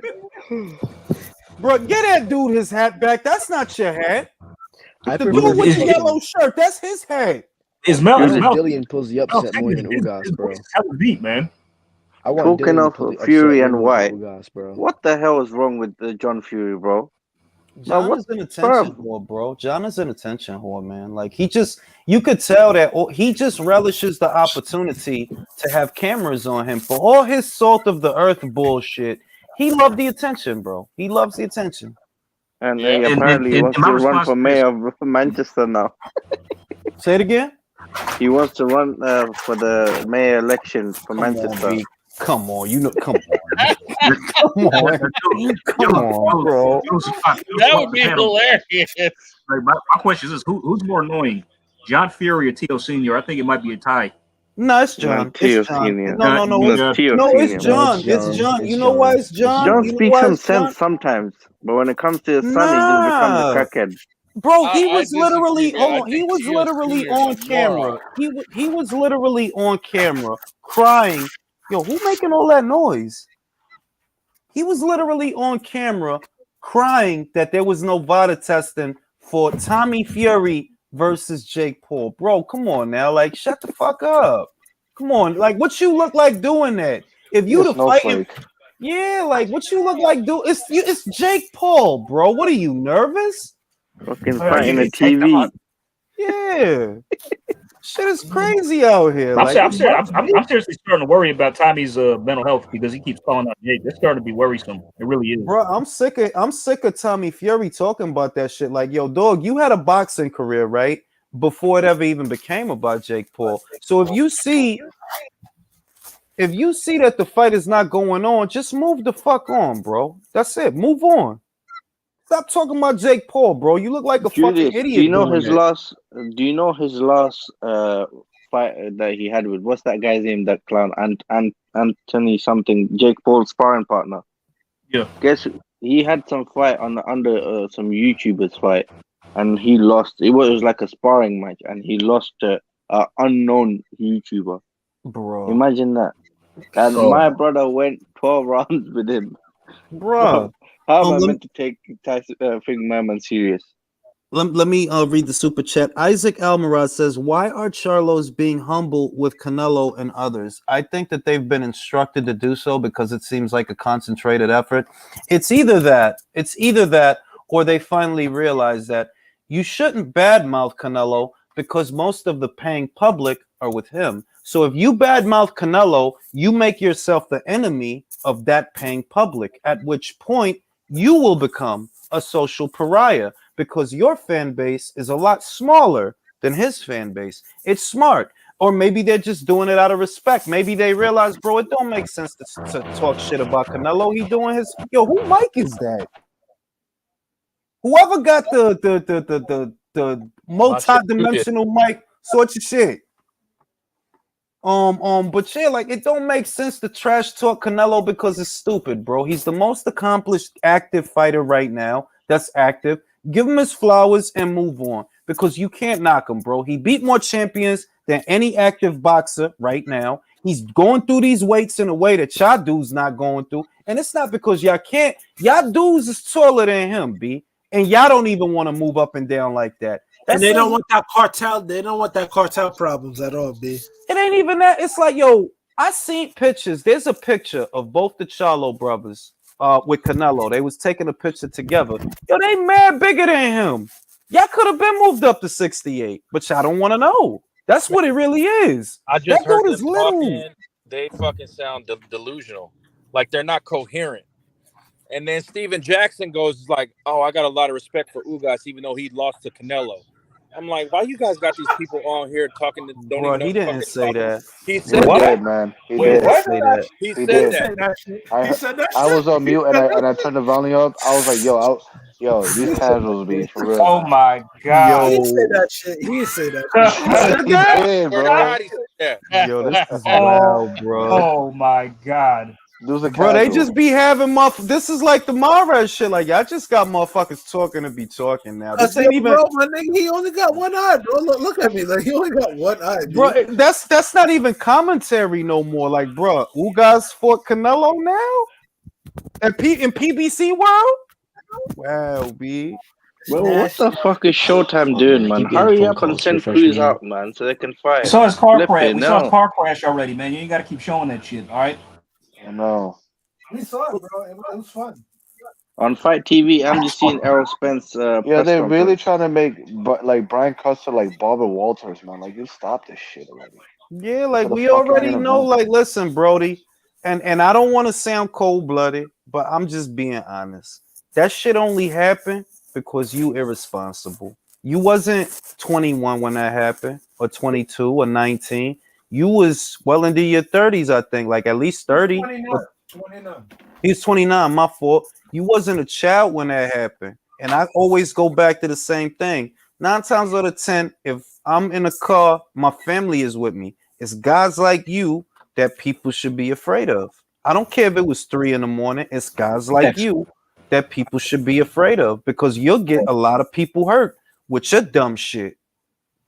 Facts. I mean, if you notice the piece, they left out the part. Oh, they didn't mention he was drunk. Nah. Left that out. Of course they did. Why not? No Bro, mention of going to rehab. What is he wearing, B? Is he wearing a skirt under that shit? He's wearing shorts underneath a long coat and some boots. Bro, he looked like he looked like the average bird getting on the 2 train, B. That's a bitch in Harlem favorite coat, B. Yo, they coming out in the morning to get some cigarettes and a fucking quart of milk. Yo, B. My dude over there in Texas that's at the fight, he just sent me another shot. I sent it to you, Jules. Yo, no, veterans getting free tonight. Wow. First responders. Oh, they pull out the spots, man. They really are. They must be desperate. But let me say this. Like, and this is what I mean. That, like, if it's a testament to, if he's trying to use that as a testament to turning things around and things like that, right? That's cool. But I don't lose sight that, like, your dog, you a grown man that was leaving the club. You a multi-millionaire, right? You could have called an Uber. You got any variety of options aside from getting behind the wheel drunk. If all that shit happened to you, you did that. Nobody else did that. It ain't like Bud. Bud got shot. He ain't shoot himself. He got shot. You got behind the wheel drunk. If Bud got shot because he was a talented, dice thrower, bro.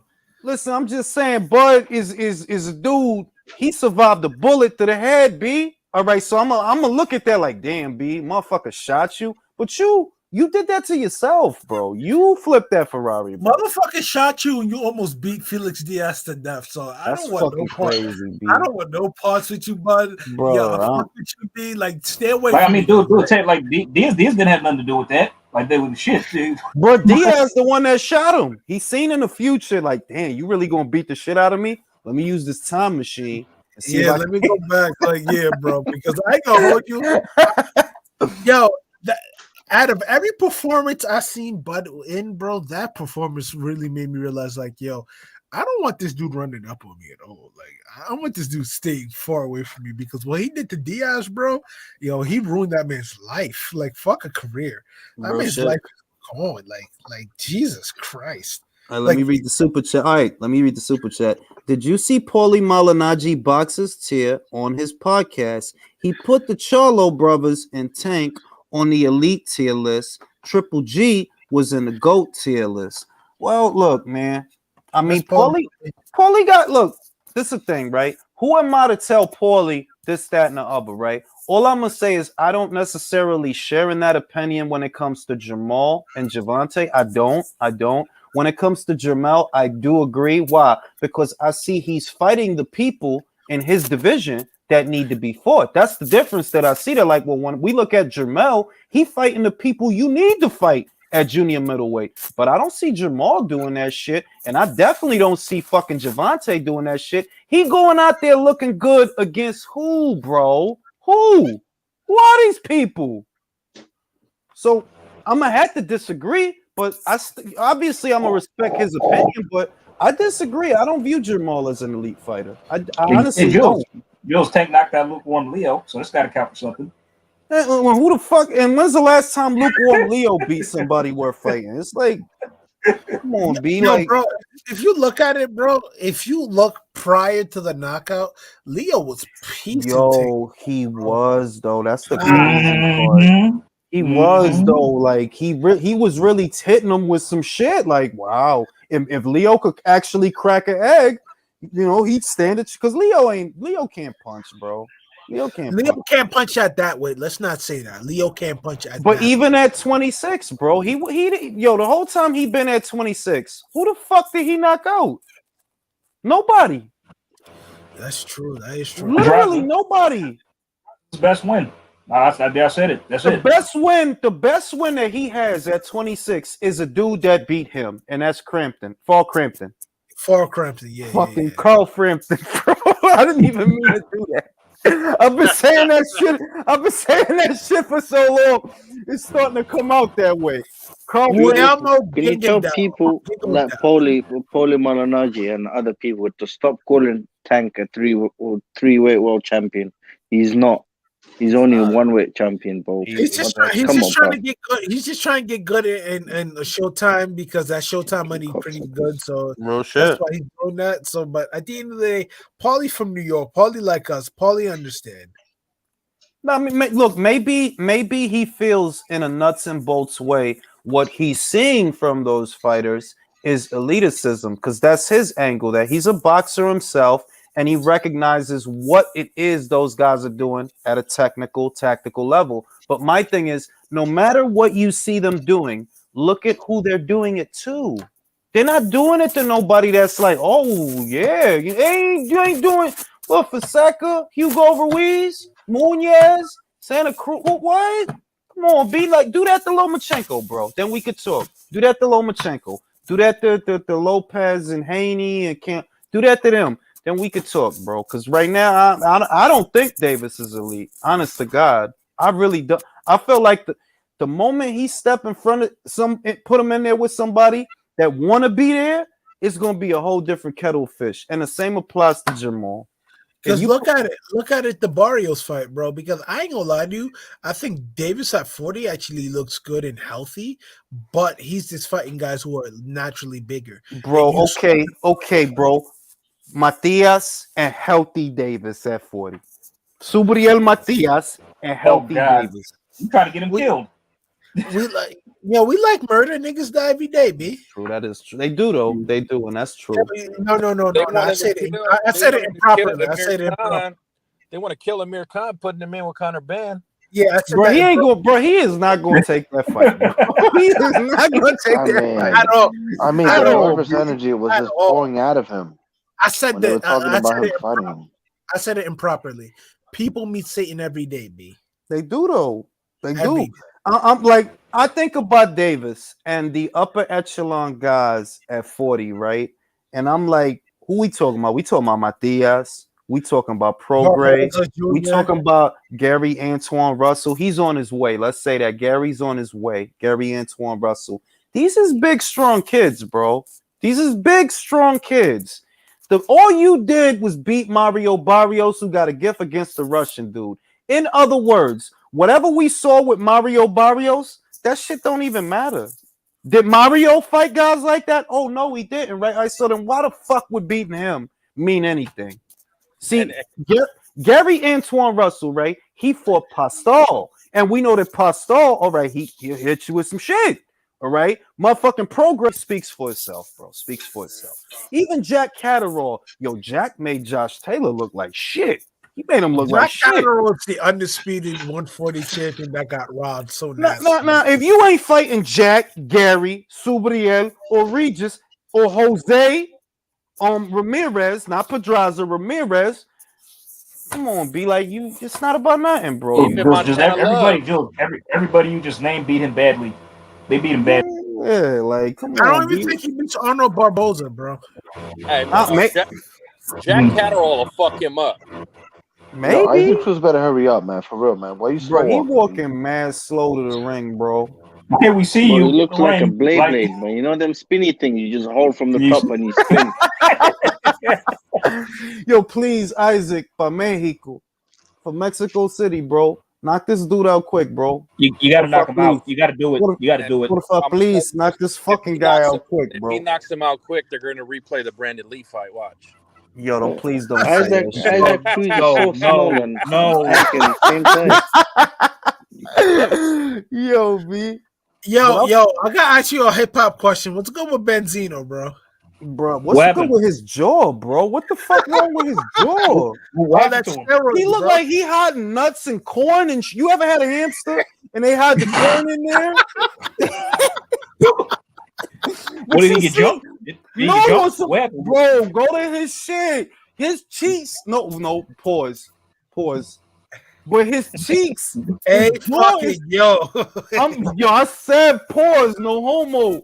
His cheeks. But you know we gotta do that. We know we gotta do that. Yo, I'm just the dude, like, if you ever had a hamster and they feel get the you, corn and they hide the shit, that's what his shit look like. Like, what you got corn in there?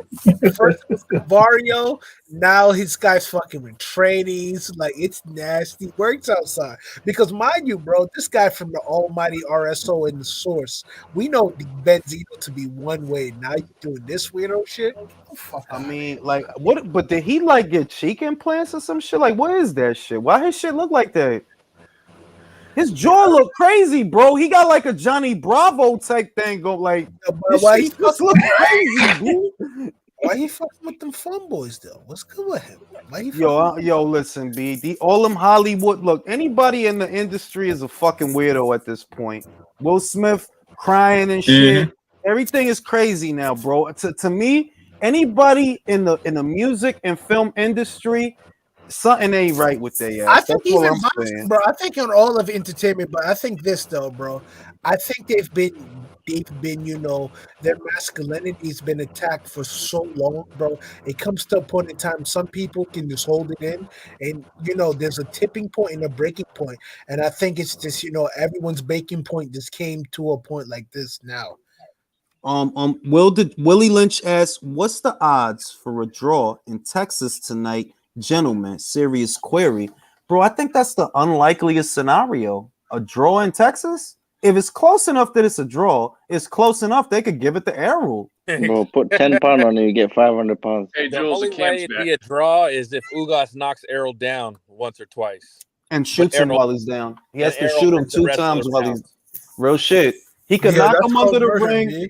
Could knock him under the ring, let a few from the AK out, and then it's a draw. Then maybe that's murder, baby. We got you. A draw. Whoop Speed says, here is the 10 that I would probably bet and lose to Ring IQ as I have Spence winning. I would love nothing more than for 54 Milagros to pull a miracle, but I am using logic. We invoke and must. I dig it. I understand, bro. Sometimes it's like I dig it. Like, I wanted to go logical. Like, I'm like, come on, B. Is Spence really gonna lose? And I just kept thinking, like, nah, man, there's too many red flags, though. He hasn't fought in a year. The eye. Boy, right there, knucklehead Sean Gibbons. Yup. That's his man, yo. That's his fighter. That's his fighter. But yeah, like, I really tried to pick Spence. Like, I tried to force myself to pick Spence, and I couldn't do it. I'm like, nah, it's too many flags. It's been out a year. The eye. Ugas, I never thought Ugas was going to be an easy fight for him. A long time ago, Ugas was ranked highly by way of the IBF, and he mysteriously nothing had. And I'm like, what happened to Ugas being ranked high with the IBF? And that shit just, nobody talks about it anymore because they cleaned it up, like they swept it under the rug. But it looked a lot like Ugas was approaching a Spence fight as far back, I want to say, as 2019. I'll say maybe that is a fact. I think they did, you know, didn't Ugas, you know, pull out of the fight or something like that? I think they made him do it though. You see what I mean? Yeah, I just feel like when I look at that, in other words, the feeling it gives me is somebody didn't want that fight to happen. And then I think about how Ugas does things, just boxing, fuck the intangibles, just the boxing. Like, nah, this doesn't really look like this would be an easy fight for Spence. Even no car accident, no eye, just fight. it doesn't really look like it would be an easy fight for Spence. So I couldn't pick him. In other words, I tried to force myself to pick him. I couldn't pick him. I'm like, nah, there's just too much wrong with this situation. So if he's going to win back my trust or some of it, it would be tonight because he doesn't have my trust. I don't trust him anymore. I don't trust him. At least something. Yo, bro, like the thing is with Ugas though, he just looks good against southpaws. I don't know, right? Like he's just been looking really good against southpaw fighters, and he's been giving them dudes the blues. Like for example, Ray Robinson's not an easy out for anybody. No, he's not. He's a spoiler, bro. He's a spoiler. He made that fight look easy. Like he really made that fight easy. Mind you, Brian Perella arguably beat Tony Harrison. Yes. And yes. Mind you, your Dennis Ugas got that ass. Your Dennis Ugas got that ass. Me, no homo. Yo, this is the shit I mean. Like I remember a lot of people was picking Omar to beat him because he beat the fuck out of Guerrero, and I'm like, yeah, but Guerrero was fucking old, bro. Like Omar beat the shit out of Guerrero. Oh shit! Get at him, Isaac. Get at him. Make him twist his ankle. Punch him in the dick. Isaac so nervous, man? Bro, why do you want people not to have good reproduction? Get him, Isaac! What happened? Come on, Isaac! See what happened as soon as Joe said punch him in the dick? You see? Goddamn dick, Isaac! Do it for Mexico City, bro! La raza, coño! Fuck him up for that hairstyle. Fuck him up for that hairstyle. Fuck him up for that haircut. He got Get staggered. this shit, Isaac! Let's get this shit, Isaac! You got staggered, man. You gotta understand about Isaac, bro. Like this is similar to what he did to Diego Magdaleno. I expected this. Isaac made him do the chicken dance. You don't get paid by the hour. Get paid by the hour, Isaac. Come on, man. Fucking pitbull, my man Isaac, my man. Woo! Brings it. And Gamboa needs to retire after this, man. Damn, Gamboa keeps hugging him like he wants to marry him, man. Come on. The funny shit would be as if Isaac hit him so hard that his hairpiece falls off. Imagine that. Could you imagine that? If he hit him so hard, the whole top of the shit come off. No, you know, it'd be funny like that Popeye cartoon when Olive was boxing. Every time she get hit, her hairdo would change. Yo, he's beating the shit out of Gamboa. Worse than Devin. Damn. That's crazy, bro. Bro, he beating him worse than Devin and worse than Javante, B. That's weird. Nice fight, man. Every time he throws, he just runs into a punch. You supposed to do to Gamboa? You ain't supposed to be sitting here with this man after 12 My guy, rounds. your chin is way up in the air. Like, just tuck it in. Come on, B. There you go. Isaac, go to the body, damn it. Quit headhunting. He did. Gamboa gonna try to spoil now. Everything gonna be a clinch. He ain't even gonna try to throw. He ain't even gonna try to fight. Everything gonna be a clinch now. He'll try to survive. He'll try to survive. That's it. That's all he can do. Really. Yo, bro, at the end of the day, this guy's Amir Khan Shinny. Why would I not try to survive, bro? Because I can get hurt, B. Yeah. Real shit though. Like real shit. Like he's right there with Khan. Waiting like Jesus. I'm telling you, this is what I'm telling you. Isaac Cruz versus Ryan Garcia does great business, bro. Yes. I'm telling you it does. Yes, it does great. Ryan is going to sleep. And more importantly, Isaac could fuck around. He can fuck around, and he can fuck around. You can land one on Ryan and give him some problems. He can fuck around. He can fuck around and do it, dog. That's all I'm saying. Bruh, that shit don't look like real hair. I know it's his hair, but that shit, it's like, yo, don't get the skin fade and then have that much on the top, bro. That shit, I don't know. Yo, Julius, you ever thought about like therapy or like, figuring out what's wrong with you, B? Like, makes you say that, though. He told y'all he's an alien. For real, B. You foul nigga for real.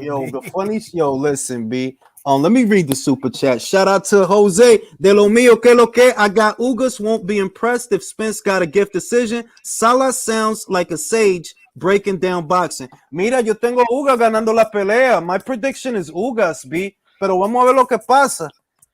Yo, bro, that's not how you say it. It's Ugas. It's Ugas. It's Uggs.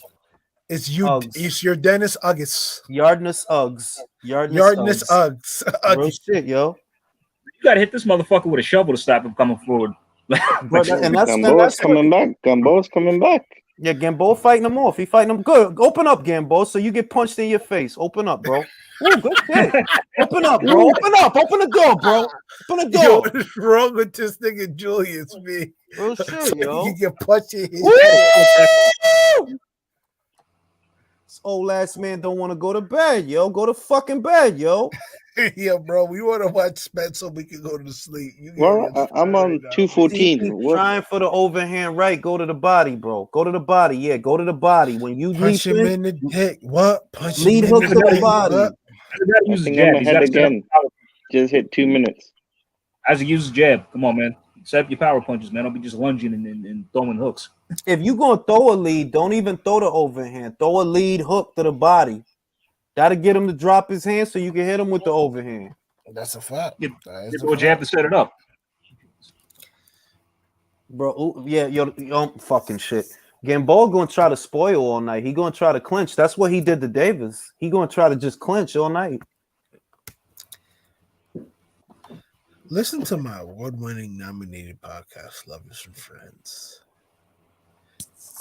You really have one? Cruz is using his big head, man, and just like banging him against his face. Headbutt him, Isaac. Headbutt him. Come in low. You punch him in the dick. Punch him in the dick, bro. Yo, bro, you have to get that trademark because that is the funniest shit. I'm putting that on a t-shirt, bro. Punch him in the dick. I was about to say He's that. so Punch little, him in he the can dick. headbutt him in the dick. Hey, yo. Pause, bro. Oh. Oh, shit. Yo, Jules, you should get several of your catchphrases on t-shirts. I swear to God, I'll buy them and I'll wear them. No, real shit. I'm gonna get that on the t. Punch him in the dick, I had bro. that same idea, Jules. Like quotes, like some of your quotes on t-shirts, man. That would be good. I can give it to you free. Only one I know to give it to you. My quote is: "This is gonna be my t-shirt. Niggas me sitting every day, b." Real bad do though. Gamboa gonna meet him. Gamboa gonna meet him real soon. He don't stop fucking around. Come on, man. Lay down, bro. Oh, shit. He's down. Gamboa's down. There we go. Y'all shit is faster than mine. You hit him while he was down, though. But I don't know if Gamboa was hurt. Hit him in his face, bro. Yeah, you guys are 10 seconds ahead. Yeah! Piece of shit. Stay down. Did he go down?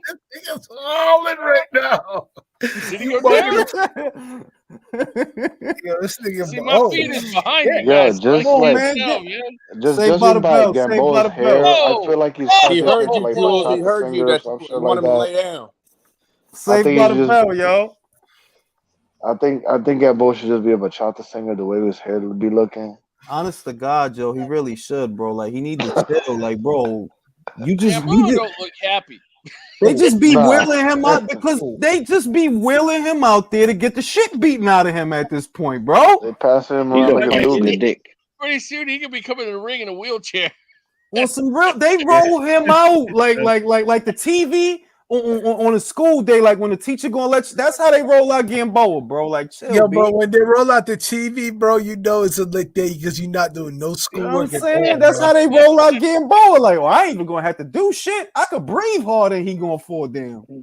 Yeah, Yeah, bro. I can Cruz is breathe not on even that landing properly. He's not even can landing the breathe on that punches. He's nigga just chin, going bro. all to the back of his He's head. down again, y'all. He's down again. Beginning of the third.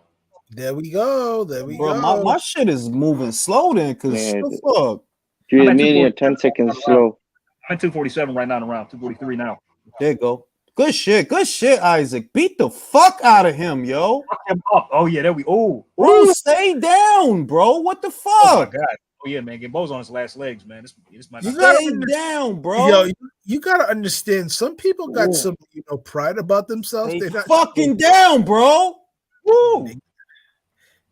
Destroy him, Isaac. That's He's disrespectful. holding on for dear life.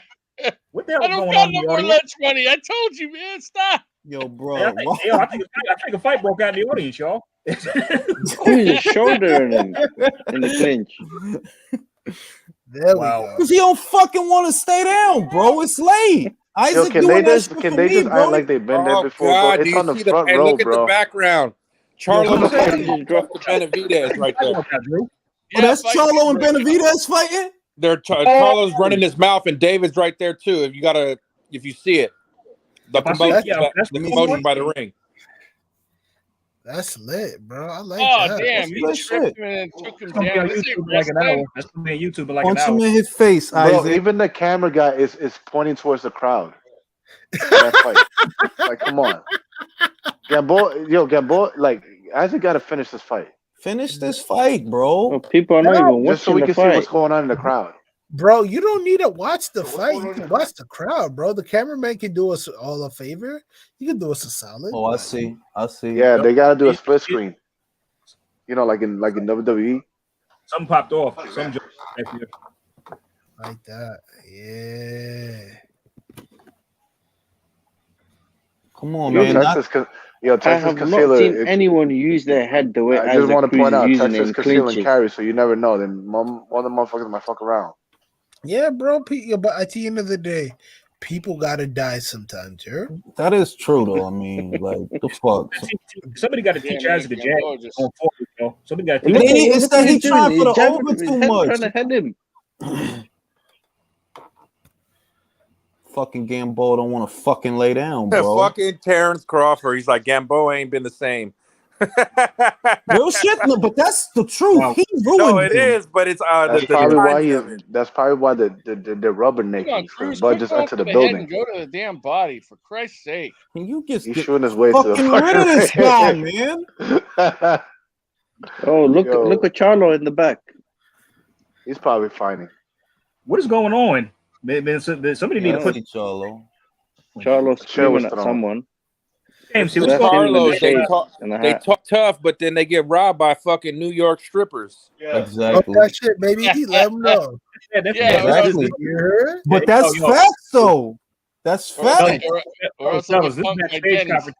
This backstage confrontation overshadowing the main event. Nobody gives a shit about the fight. I like that, bro. I like that because we don't give a fuck about Earl Spence Jr. The fuck? We care People about gonna be talking about what happened backstage or in the crowd. Bro, they need to just, man, wrap this dude up, bro. He not even fighting. Damn, look at that chick in the back, bro. You got a fat ass. He ain't winning. There we go. There we go.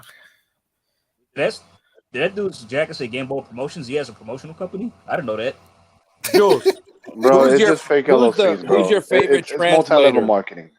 Who's your favorite translator and who actually does the shit right? It's that dude on Golden Boy, man. Golden Boy has a decent guy. Is it Golden Boy or was he only doing that at Canelo fights? I forget. It's a young dude, man. It's a young dude. Got glasses and a goatee. I don't know his name, but he translates the best out of everybody that translates. You know, the translator from HBO Boxing was pretty energetic. I like that dude. He didn't translate right though.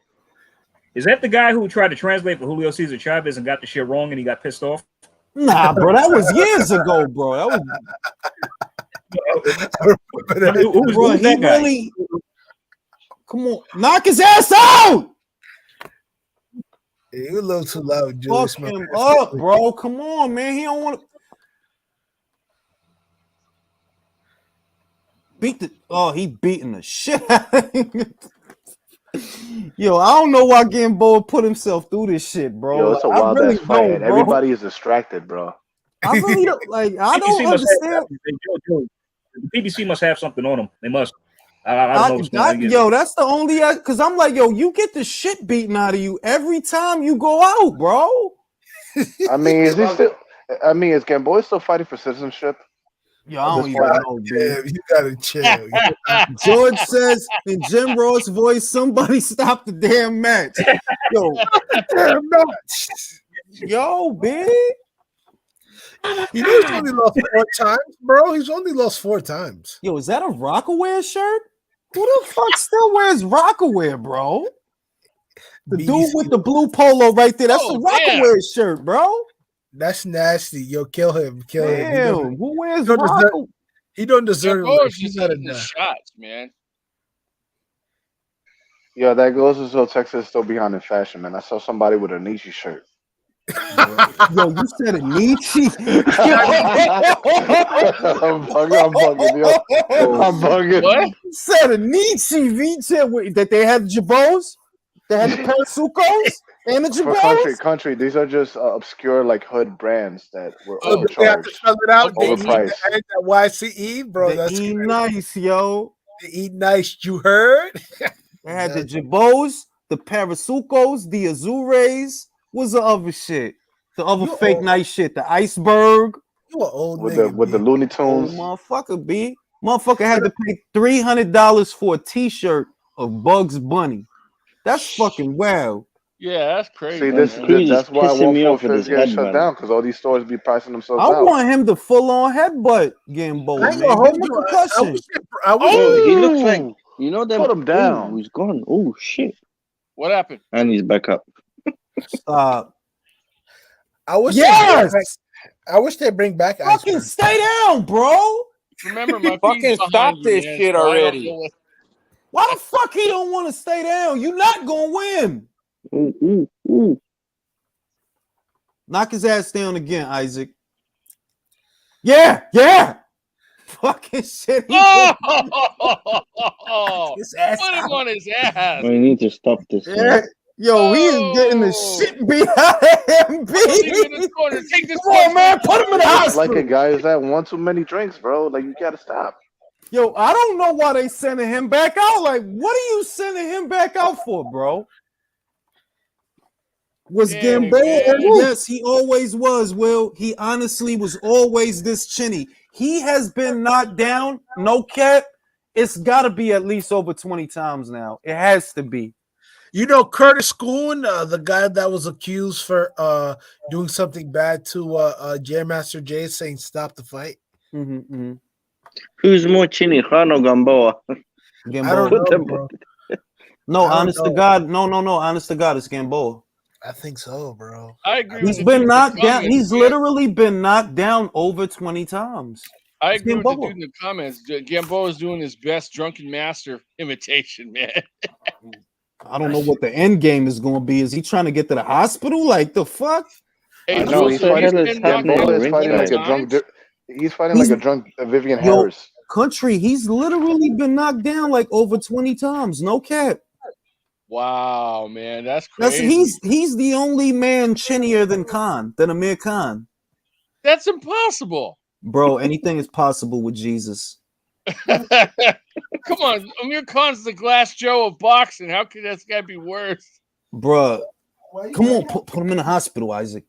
Well, what is it saying about Isaac Cruz? Yeah, I like Little Pitbull, man. He's all I right. like Pitbull. But they're using them as a prop because they don't want that him to head, lose man. it to, you know. Stop it. Oh, he gets the win. He gets the Tank rematch after this. If Tank decides to, well, man, hey, we all know he gonna resign. Like, ain't nobody really waiting for Tank to go nowhere. They really Yeah. gonna give the Tank the Pitbull too, Jules. If he Yeah, sign, yup. that's the plan, bro. You know that's the plan. You know it Man, is. he's tearing Gamboa's body up. He should have been doing that all along. Damn, look at Gamboa. He's like freaking hugging him and rubbing his head on his head and shit. Telling you, I don't know why they keep sending Gamboa out. They must Is not Isaac like him. is Isaac using Canelo gloves? Let me see. Ooh, Oh gone. man, that's it. Ooh. That's it. Is that Gone, it? Gone, Show's gone, over. Gone. What did I say? You sleep? Yes. Oh yes! He's gone. Finished. Fucking. He stopped his shit in his tracks, yo. Damn, that's crazy. How the fuck you do that, yo? You beat the fucking. You ain't. Yo, so what? So Tank went 12, right? Tank went 12 rounds with that dude, bro. And Devin Haney. Yo, I'm you just know what's saying. funny? I just saw Sean Gibbons before the fight started. He was holding a WBO patch. I think he was trying to give a wink and a nod to Bob, like, yo, in case Yo, I'd you rather know, listen. I'd rather, honest to God, I really would rather see Isaac on Top Rank. I know that they Yeah. got people for him that he could fight and it'll get him some money, and it'll be good fights. Oh, they would turn him into a legit draw out here in California.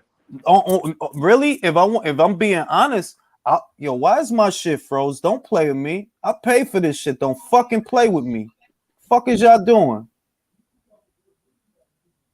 These motherfuckers, get it together. All right. I was about to say, like, the fuck?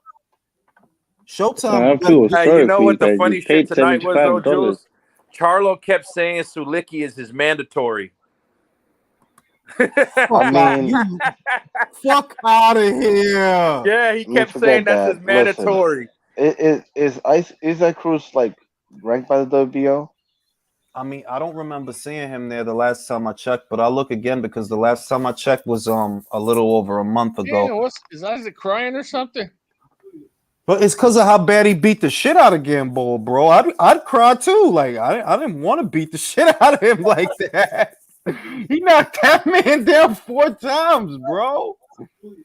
You know what Isaac Cruz looks like in this round to me? He looked like, you know, those bubbly heads that you have in the cars and then just shakes. That's exactly the big head and small body. That's exactly what he looked like. That is exactly what he looked. He looked like a bubblehead. Dude, they were acting like Gamboa was getting paid by the round. Bro, I don't know why they kept sending that man out there to get the shit beat out of him like that. Cruz knocked the Jericho juice out of him.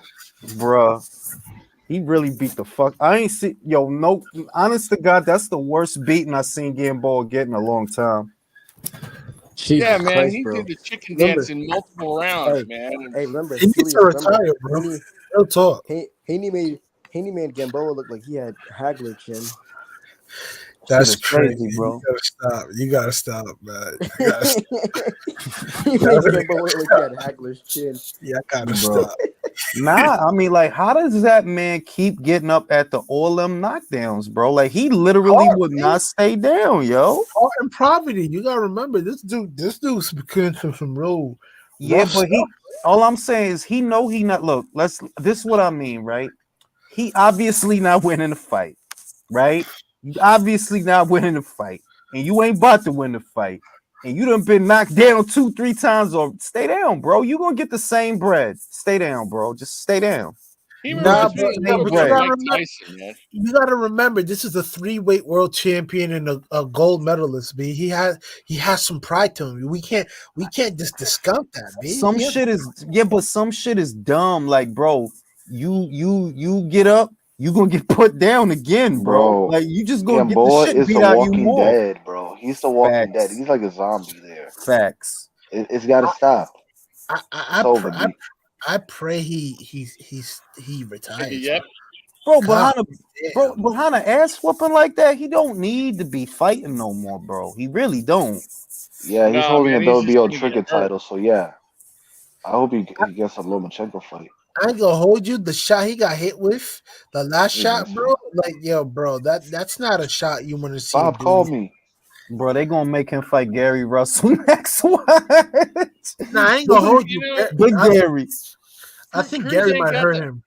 Cruz ain't got like a lot of power, but he got his style. It reminds me a little bit of Mike Tyson, the way he bobs and weaves and moves. Yeah, because he fights out of that peekaboo guard, bro. He do remind me of Mike. He do. He just not as precise with his hooks. He try for a lot of wild ass shots. With punches at all. Not really, not to be honest, not because he tried for that overhand like 100 times and that shit had nothing but air. But he caught him though. He caught him with it. Quentin hit you up, Isan and Ron Boy French, and you said, "Why did Jamal lie over and over saying Suleki is his mandatory?" Suleki is not his fucking mandatory. B. Ain't nobody ordered that fight. Fuck is he talking about? Fuck is he talking about, yo? Suleki is who's mandatory? Jamal trying to say Suleki is his mandatory now. When that happened? The fuck he was. Like, when the fuck did that happen? If come on, like this shit is crazy. Yo, these dudes are scandalous, B. They shameless. Does Pacquiao manage Cruz or something? Why is he wearing? Yeah, he's a manager. Do you see Sean Gibbons' fucking shirt? Bro, for why those is that Manny holding fucking Isaac Cruz? Yeah, that's what I'm talking about. That's his fighter. That Isaac Cruz is. Hold on. Isaac Cruz is a Manny Pacquiao Promotions fighter. That's his fighter. That fucking What? shirt. Yeah, legit. Since when? Since forever, bro. Sean Gibbons is the CEO, not the CEO. He's basically the dude in charge at Manny Pacquiao Promotions. But yeah, that's his fighter, bro. Him and the Argentine guy, I think, is his fighter too. That beat on Caja. No, that's Chino's fighter. Matter of fact, that's Chino's fighter. But yeah, yo, Manny got fighters, bro. Manny got fighters. See, that's the difference between a promotional company and basically what you have is a fake rap label. And I think Mark Magsayo is his So fighter. you just call PBC a fake rap label? You funny as hell for no, that. legit though. It is though. Like legit. It is though. It is though. It's subsidized ones like Man Down, like Lines Only. It's a rap label with mad subsidiaries. Yo, on some, that's exactly what it is though. Like you remember when Rockefeller, Rock La Familia, everybody got a fucking label. That really ain't even a fucking label. Like, bro, they ganking y'all, bro. Let's keep it a full Rockefeller wasn't a label. They were just a subsidiary of Def Jam. Def Jam. Yeah. It was just because they're really only are like what they didn't know back then is that there really only were 5 major labels. Anything other than that was just a subsidiary of those 5 major labels. But you know, it make motherfucking ego feel good. Oh, I got my own label. All right, motherfuckers. Yeah. Right, if your name wasn't Interscope or Island or fucking Warner Music Group. Exactly. At all. But like, if you keep it a buck, bro, look at Rockefeller, bro. If they didn't get the distribution from Def Jam, Jay-Z's not where he is right now at all. So that's true. That's a fact. But he played the game. I remember when they used to call him grimy. I'm like, he doing what he got to do, motherfucker. That's why. I feel you because I ain't gonna hold you. I used to be one of the dudes that called Jay grimy, but hey, at the end of the day, you gotta do what you gotta do, and you gotta look yourself at the mirror. So because who the hell am I to call you grimy? Yada yada yada. Right? But you know what the other shit is though? Some shit right ain't grimy though. Like some shit is not grimy. Like bro, it's on you to step your game up, to evolve with the times and roll. All of that is on you. And if you can't do that, bro, he not supposed to have to carry you and shit. Memph Bleak he was, bro. Memph Bleak was. He was. That's a fact. But like, if certain people don't want to, like, for example, Beanie Siegel had a potential to be very, very famous. But if you don't want to play the game that these weirdos is doing, bro, you shouldn't be held. You shouldn't be, you know.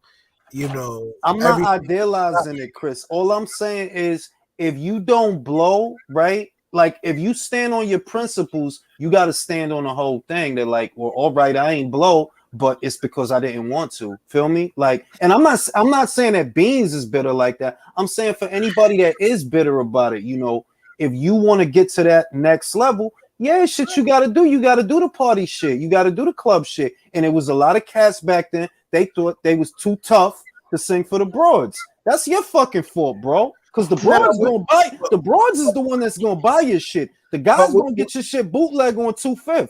That's what they gonna do. That's a fact. But when we talk about the parties, we talking about the dudes like the P Diddy's. Like we don't want to go to them type parties, bro. Because nah, bro. Because you have to understand this.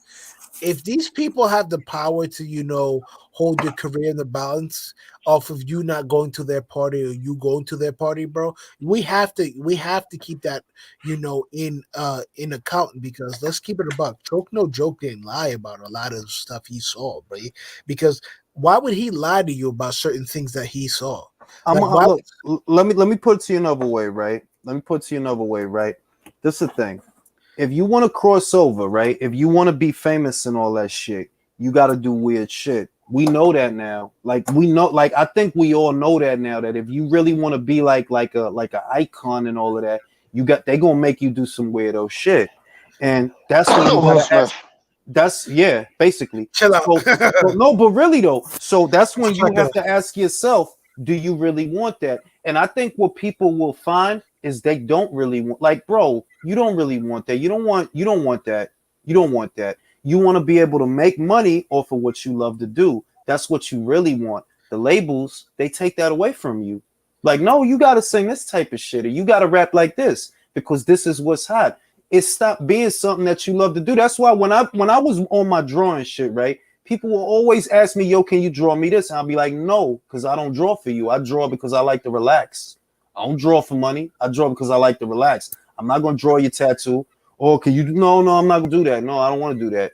And that's more or less what happens in the music industry. It stopped being fun and it just started being about selling records, which is not really why you got into it. You know what I mean? Selling records and going to parties and, letting, producers grope on you. Like, that shit is crazy, B. Bro, wasn't it Terry Cruz that said it was a dude? That's a fact. But like, bro, at the end of the day, we gotta look at it like this. He was damned if he does, and he damned if he don't. Because say if Terry Crews would have did what we would have done, and someone would have grabbed that beef, and we really beat him half dead. Terry Crews is out of feeding his family, and we gonna laugh. I mean, I'm not even knocking. Look, I'm not going to knock nobody that made their decision because. But a lot of dudes knocked him though. A lot of dudes knocked him though. I'm not, and a lot. Listen, a lot of people say a lot of shit. Ultimately, if you decide that you're willing to let that go, that's because you want to be famous more than you want to have your dignity. You know what I mean? You and I don't want to get religious, but the devil gonna find a way to make you sell your soul. He is. He gonna find a way. So if you decide that a man pulling on your schlong. You not like, but that's what happened. That's what he said, bro. Remember what he said? He said that the dude was saucy, came right up to him and started pulling his pork. Started pulling his pork, and if you felt like, oh, you gonna let that go, yo, you sold your soul. You just don't know it. You really gonna let him pull your pork and not check him?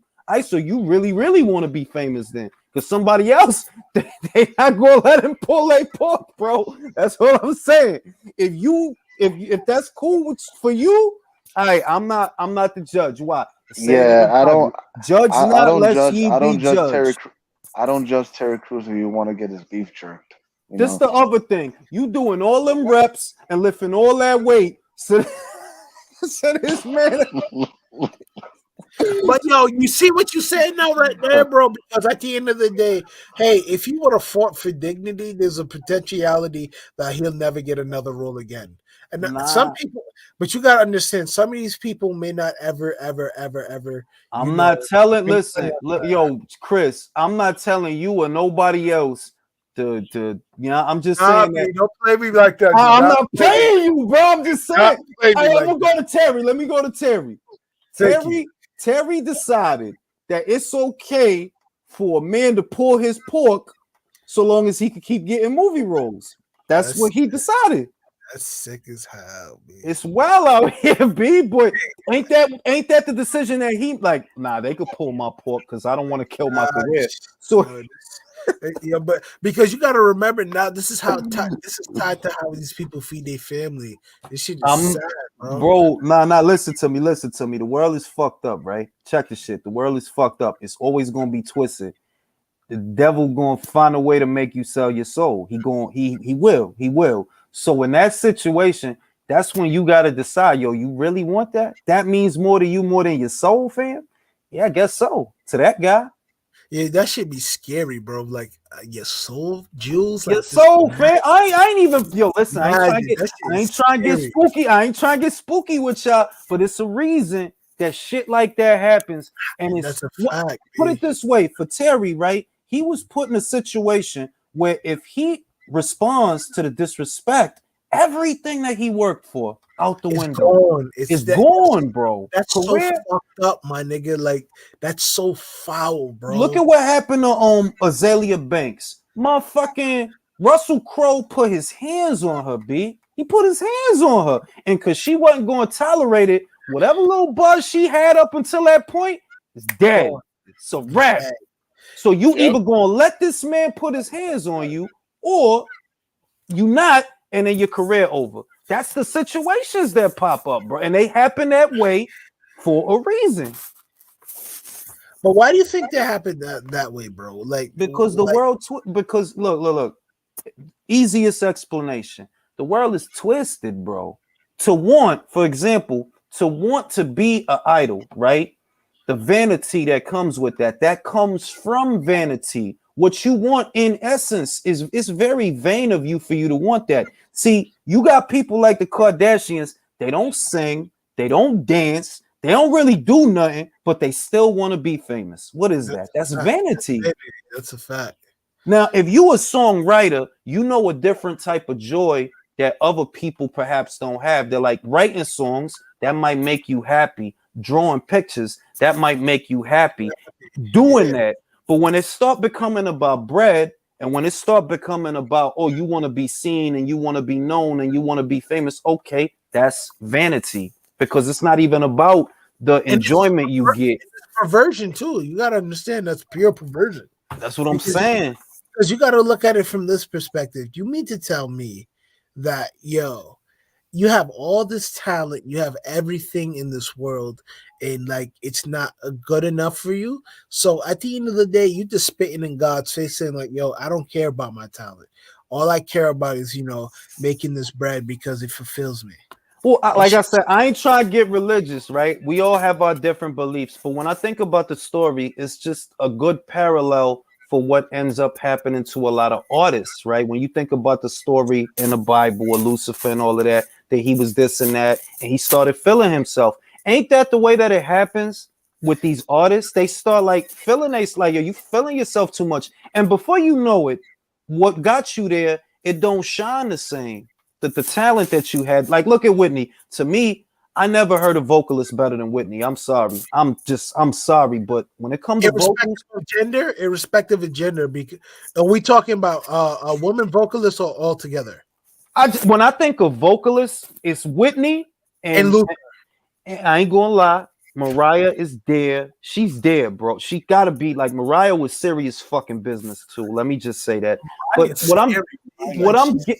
if you hear prom Whitney Houston, bro, prom, rich vocals, it fill a room, B, fill your ear, bro, and fill your soul, B, like you. I'm saying. And look at what happened, yo. Look at what happened to her. Look at what happened to her fall daughter. was great, man. She had a great fall.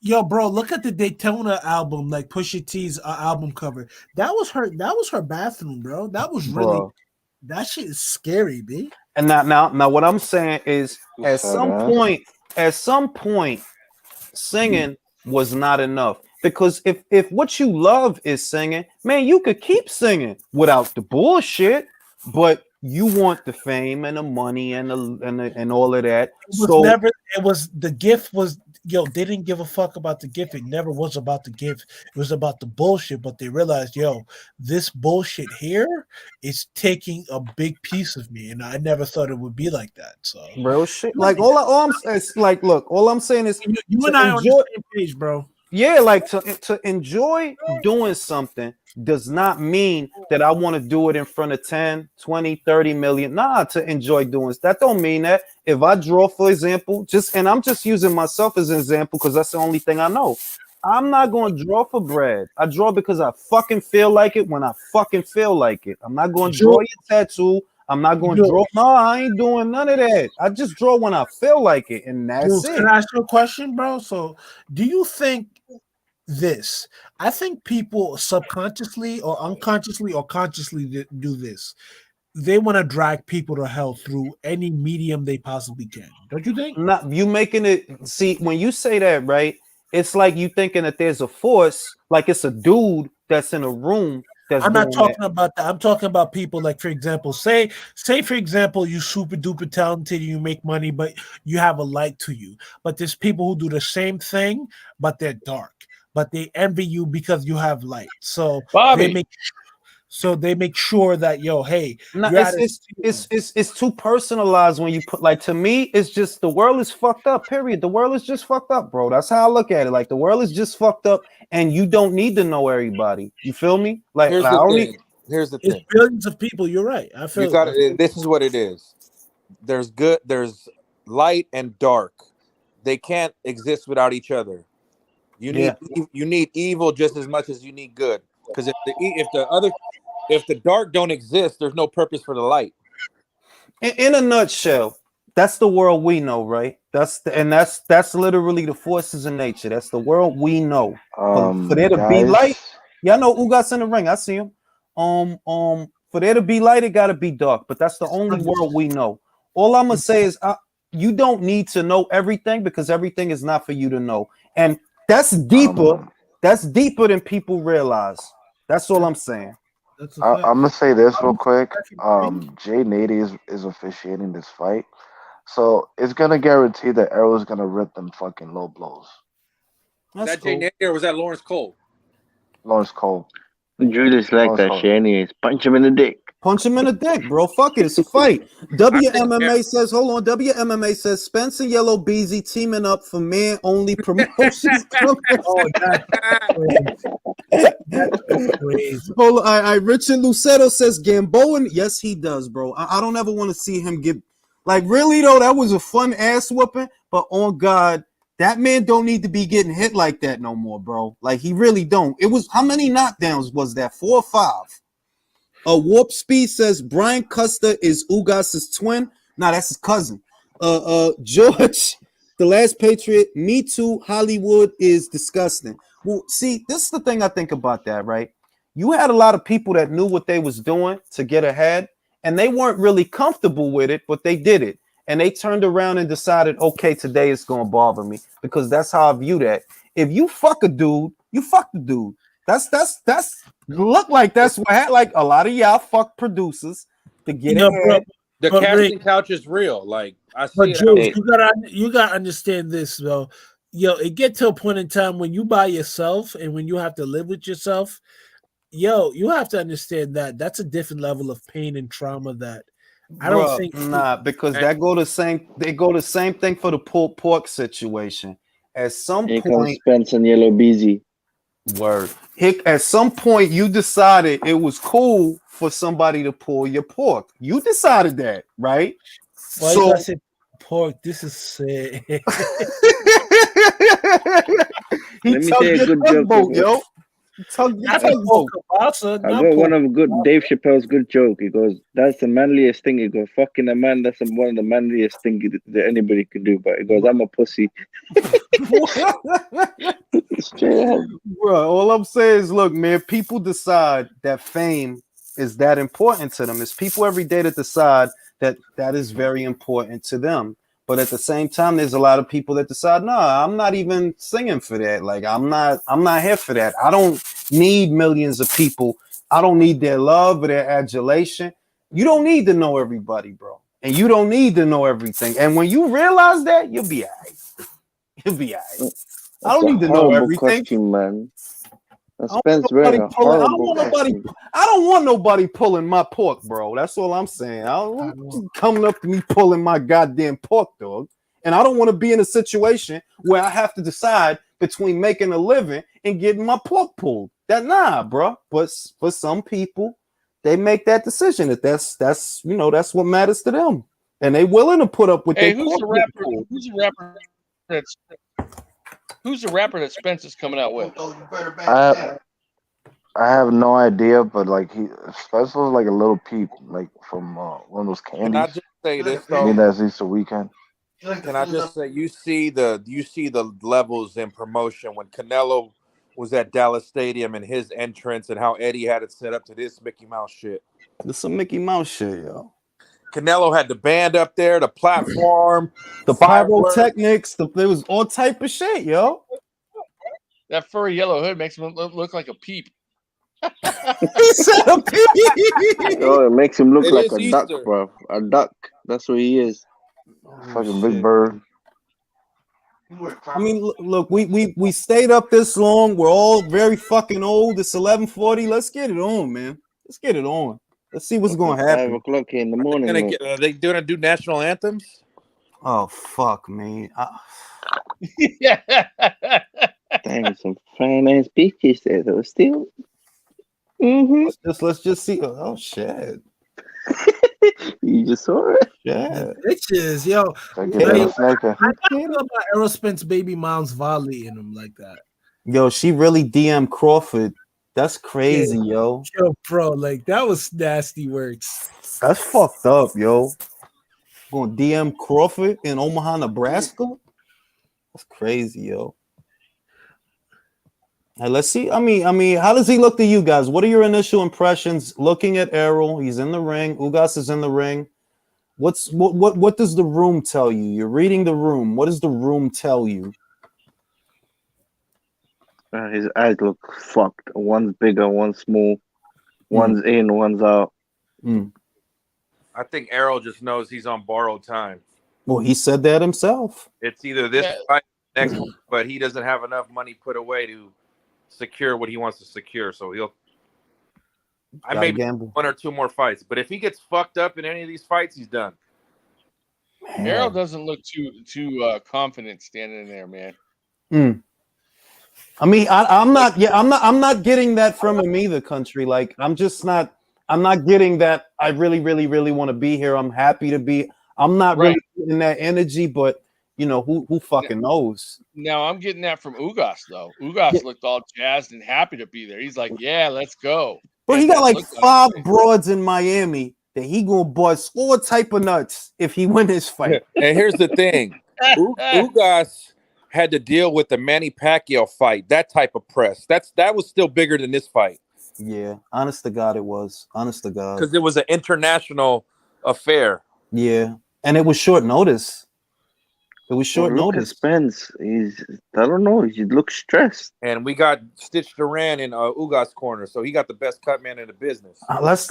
We here. You know, it's late. He looks like a peep. They both look like peeps. To be honest, you know what gets on my? I hate when I see cut man with no fucking gloves on. That should be pissing me the fuck off. That's not sanitary, bro. That's not sanitary. Motherfucker might have scratched his dick in the middle of the round and go put that same finger in your face while you bleed. Look at Mauricio right there with a fucking cowboy jersey on, fucking guy. Yeah, yo, crazy. Yo, that's not your man. You don't fuck with Mauricio at all. What's going on? No, I'm just saying he's over there fucking playing to the crowd with his little Dak Prescott jersey. How you gonna wear a blazer over a jersey? Then why the fuck you wearing a jersey? I was just about to say that. I don't swear make no motherfucking sense. That's the real drip.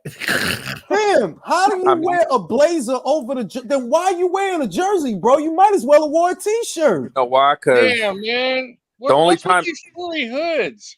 The only time Maurice Suleiman had style was when he took that picture with Daniel Kinahan. Lawrence Cole looked like a Dick Tracy villain. Lawrence Cole looked like Ugas looked like an angry bird, man. Damn. We got a peep versus an angry bird. This ain't right. Bruh, he really wearing a blazer over a fucking jersey. Yo. Hey, Judy, that's a tactic of hiding the man boots, man. That's what y'all know about Lawrence Cole, the referee, man? Because he's over there looking shady too when they announced that. He looked like a Dick Tracy villain. Yeah. Maybe this is the theme of this fight. This Angry Birds. Real shit. Everybody wearing these colors and shit, man. Ugas came out in electric pink. Ugas gotta do what you gotta do, man. Do that shit. Punch him in the dick, Ugas. You heard? Punch him in the dick, Ugas. Right. What's the shit? 45 milagro, 60 something milagro. What's that shit? 54 milagros. 54 milagro, coño. Look what Will said. I think I agree with because he named it after Aroldis Chapman. That's his jersey number. That's the guy who helped him out. Collinger put the little video of the fiasco of Benavidez Charlo on his Twitter. They trying to sell a fight. Yep. Lawrence Cole is refereeing tonight. The stars are aligned for weird Texas decisions. Shit. Wait, where is his chance?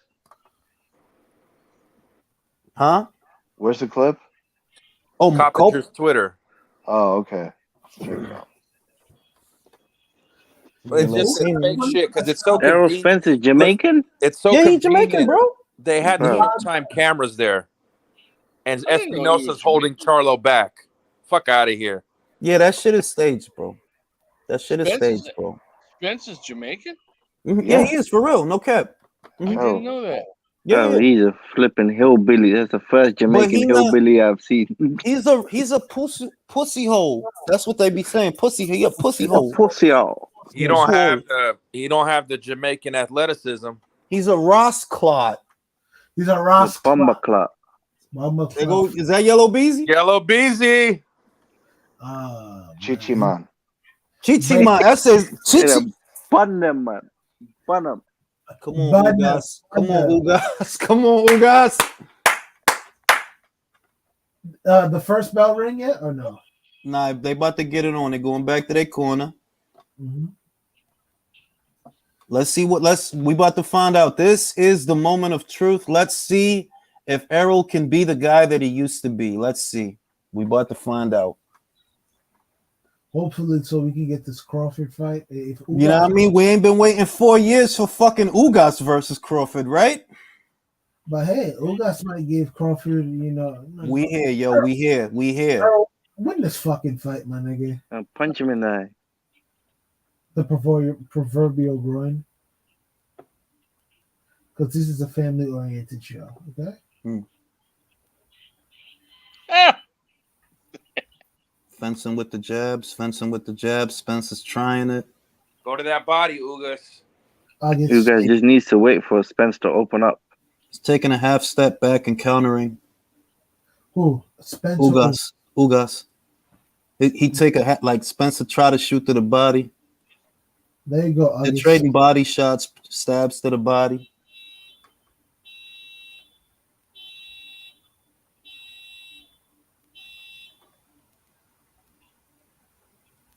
So far, so good from Errol. Timing seems okay. Punches seem snappy.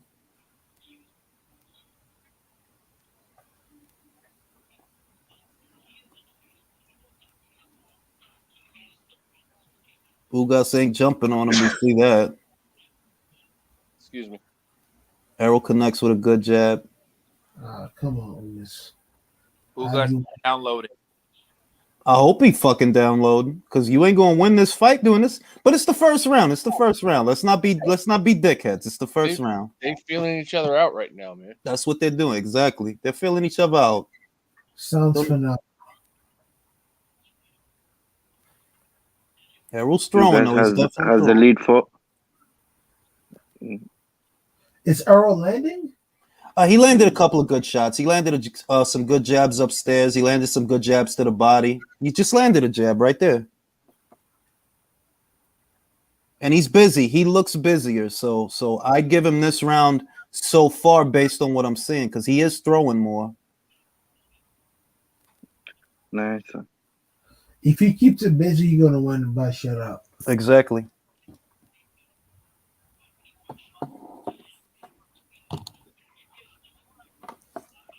Score this motherfucking fight. So I ain't got to fucking rewatch it in the morning. You're still going to rewatch it. I am. Ooh, nice one from you guys. Oh. Ooh, oh nice.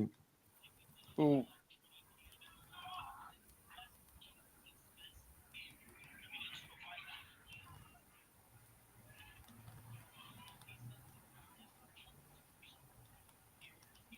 Nice. Don't get me in trouble with that fucking audio. Well done, Ugas. Ugas is looking to counter. Good round. That was nice.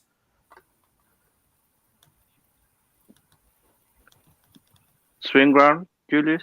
Nah, that's 1-0 Errol. Most of that round was Errol landing and throwing jabs. Jabs upstairs, jabs downstairs. I give that round to Errol.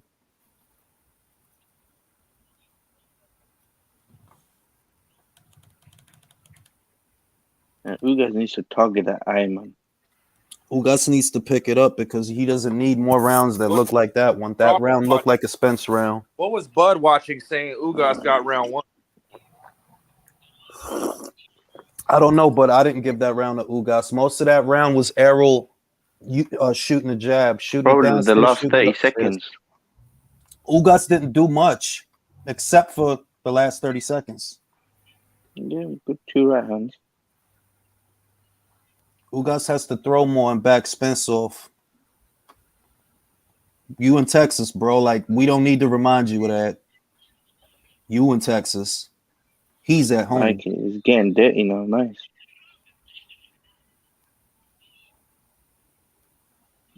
I was just throwing that jab out. It's just sticking that jab out. Keep staying busy.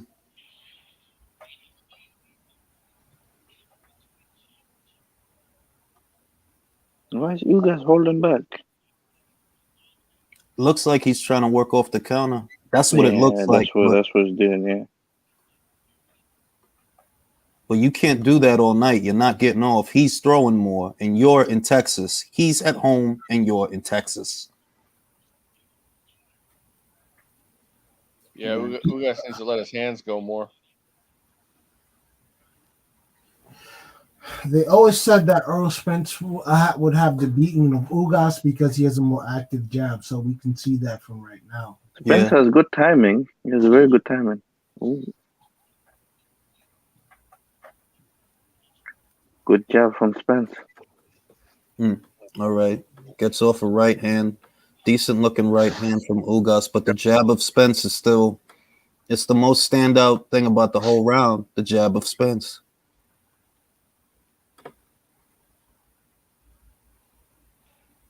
So far, so good from Errol. I don't know what the fuck Ugas is waiting for anymore. Like, okay, bro, you can't keep waiting for the right moment. You need to throw. Tries for a big right hand. Spence is the busiest fighter. Yeah, he's much busier than Ugas. The whole fight, you see the green gloves moving. The whole 2 rounds so far.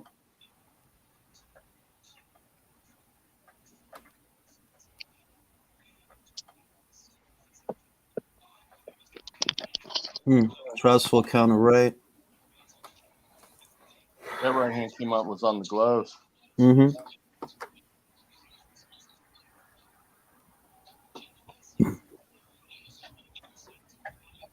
Ugas, fucking throw, bro. Yeah, he ain't letting him go. If he's not fucking doing nothing. Right. If he stays like this, he's gonna lose. They I'm gonna do him many favors.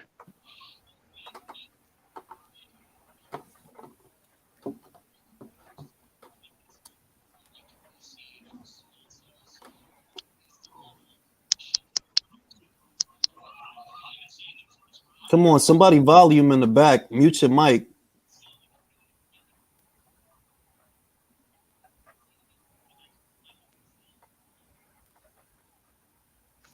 Two old Spence.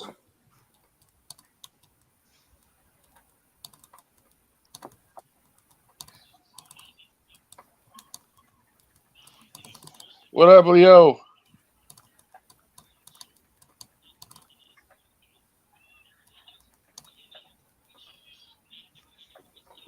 So important there as well.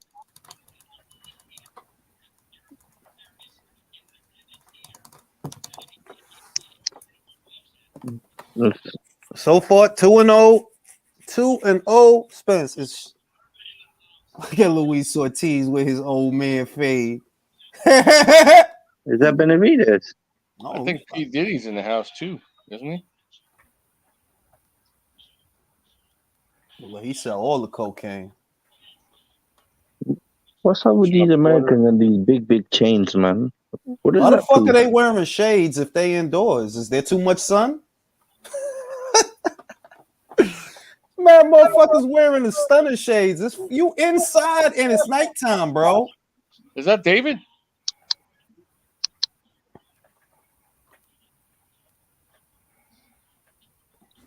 Come on, you guys, man. Throw. Fuck.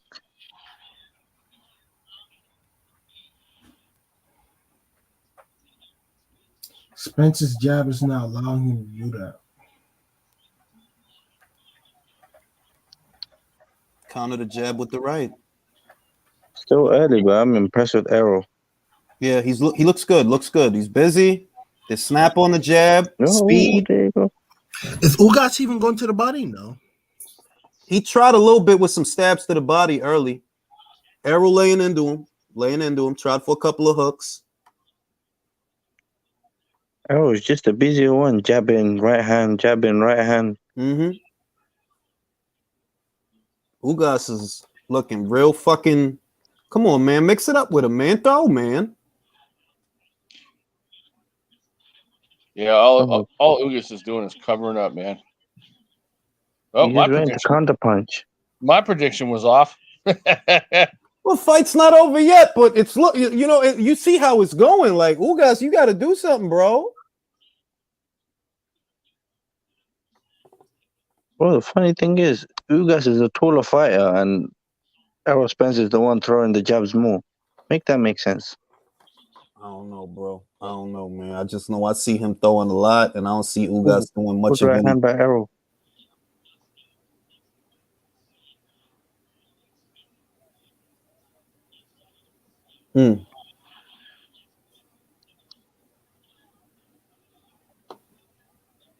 Errol laying into him. Bro, somebody needs to turn the volume down, man. Yeah, who volume is that? Someone turn it down or mute your mic.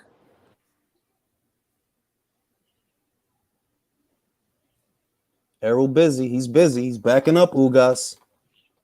Ugas ain't doing nothing but covering up. You think this could be his game plan, Tyron Errol Spence? I don't know. I don't know what I'm saying. Ooh. Like, bro, you can't think this is working. Like, bro, when are you gonna open up?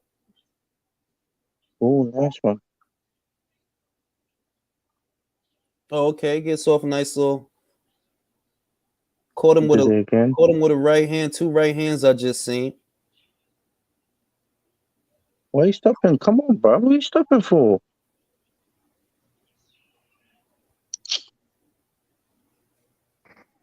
Bro, Errol don't see those fucking shots on his left eye. He don't. But it don't mean nothing. If Ugas don't try for them. That's 3-0 Spence. He was still busier. Well, Ugas is starting to hit him on that left side, though, man. He needs to have that lead foot advantage, man. And keep him on the left. Just keep jabbing him onto the eye.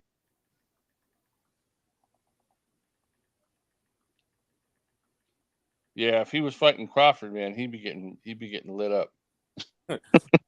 Crawford got it 3-0. Ugas, is he fucking with us? Crawford's trolling, bro. He got like, two. He got 2-1. Ugas. He gave Spence a second. There's people telling me they got Ugas up. All right, bro. I don't know. You can't, I don't see that. I don't see that, bro. As much as I hate Spence, bro, you can't. Come on, bro. Be sensible. I don't see how somebody can have Ugas up right now. I can't. I don't see how. Has Ugas up. It's 3-0. 3-0 Spence. Easy. How could they have Ugas up? Based on what?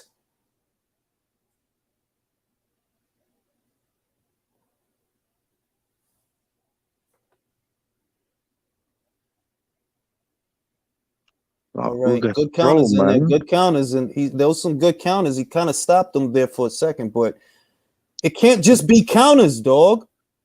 And it just goes back to shelling up. It can't just be counters. You got to fucking initiate some of the action. You letting him lead.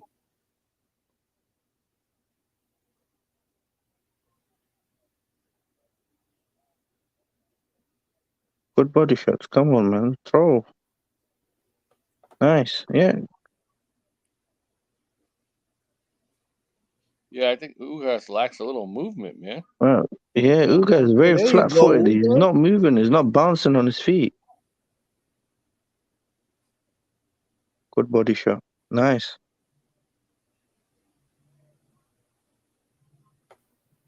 Good body shot. Good counter hook.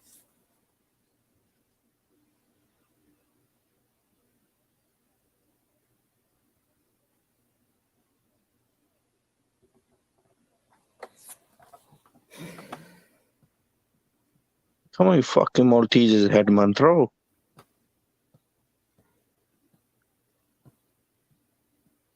Yeah, hit him in the dick. This is what I be telling him. Punch him in the dick. If you ain't going to do nothing else, man, do that.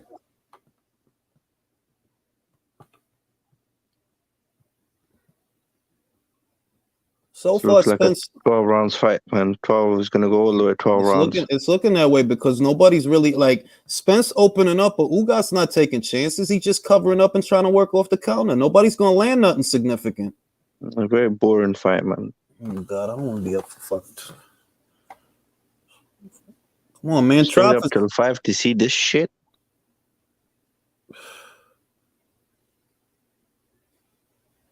Gamboa got his ass kicked, and that was nice.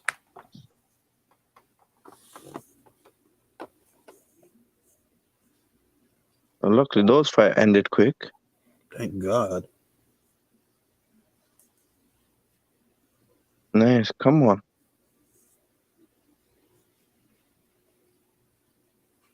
Come on, dig in, bro. This dude hasn't fought in 12 months. Dig in, bro. It's looking like Ugas is the one who hasn't fought in 12 months. Honestly, dog. The fuck is he being so economic for? Well, he's waiting for Spence to throw to do something, but when he throws, that's like Spence has good timing, and then he just does a good body shot.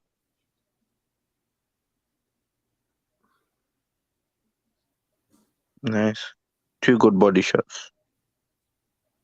What, 4-0 up? 4-0 up to Spence? I got it 4-0.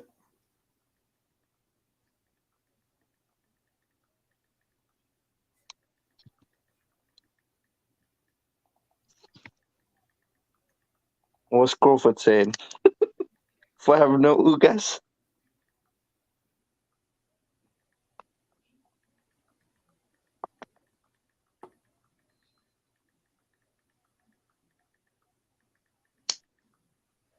What you see is gonna happen for like the rest of the fight. Basically, that's the fight. Yeah. Unless some freakish thing happens.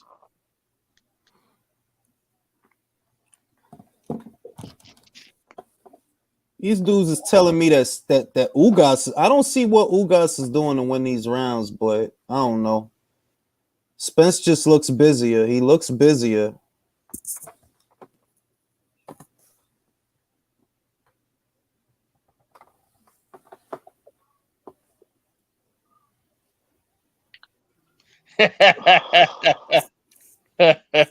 My shit is so boring. These people, finally. They telling me they got Ugas. I don't have Ugas winning around yet. I don't know. Am I missing something? Nah, Julius, he ain't, man. It's 4-0 Spence. Like, Spence what am busiest I fighter. missing? Like, sweating like a nun at a strip club. That's funny. No, yeah, punch him in the dick. Punch him in the dick. what are they going to tell me that Ugas is winning this round? Only one throwing is Spence. But Julius, there's no power in those punches, man. No, it ain't. But Ugas is not throwing either, though. Like, he's literally like, bro, has he thrown a punch this round? Nope. Did he turn into Joshua Clottey against Pacquiao? He's just eating punches now. To the body, to the head, to the body, to the head. Oh, now you go. Come back. Why is he not throwing? I don't know what I'm looking at right now. This man is not fighting. Is he nervous? Man. Is he nervous? Shell shocked?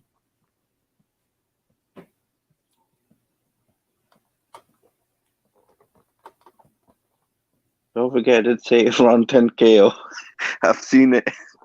I don't know, man. I don't even know, man. Like, I don't know what I don't know. Like, this dude is not fighting. You covering up and you taking shots on the arms. You're not fighting back. And I'm not sure why. Throw, my fuck's sake, throw. Look at that. He sits there. All right, now throw, bro. Throw. He's waiting for Spence to throw. Come on, man. Oh, imagine Crawford was in there. Oh my God, bro. You're just gonna let them hands go. Like, what are you waiting? What is this dude waiting for? I think you got paid, bro. You got paid. I don't know, though. Bro, I'm looking at him and it looked like he's waiting. Like, bro, fight, throw. And then when the bell ends, then he throws. Get the fuck out of here, man. All right, I'll give that round to Ugas. No, it's 5-0. No, 5-0. I don't even. No. 5-0, Julius. 5-0. Stick to it. I don't know because Ugas did get off in that. He did get off in that round. What, the last 10 seconds, 20 seconds? You just eating punches. That's it.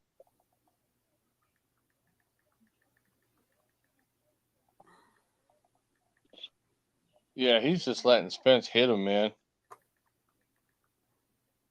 Come on, Salas, man. You need to guide him properly, man. Tell him to flip and throw. We can see it from out here. Why can't you?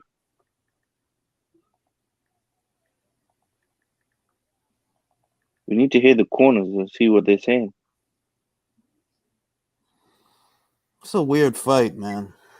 That's all I can say. This is a weird fight. It is. Just an overhyped sparring match. It looks like bro.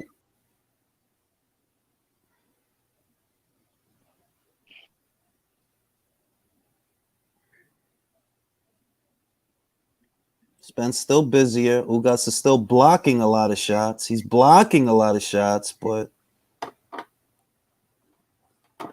Spence has speed and timing, though. Yeah, punch him in the dick. Punch him in the dick. Do something. I'm upset, man. I gotta stay away till 6 o'clock to watch this shit.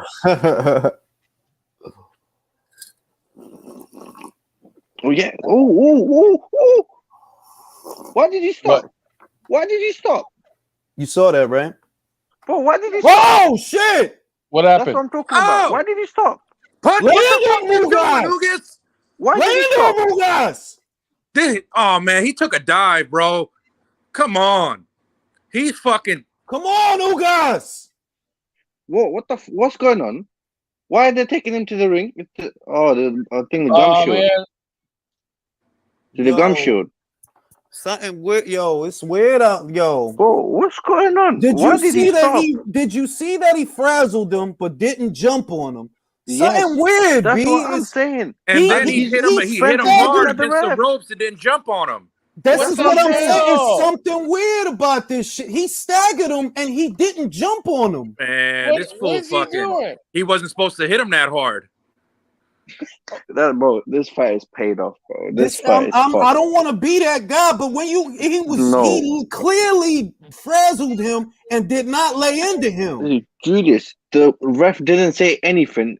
I think Ugas landed on him and he went against the rope. And Spence is looking at the ref and Ugas just standing there. Bro, move on to him, bro.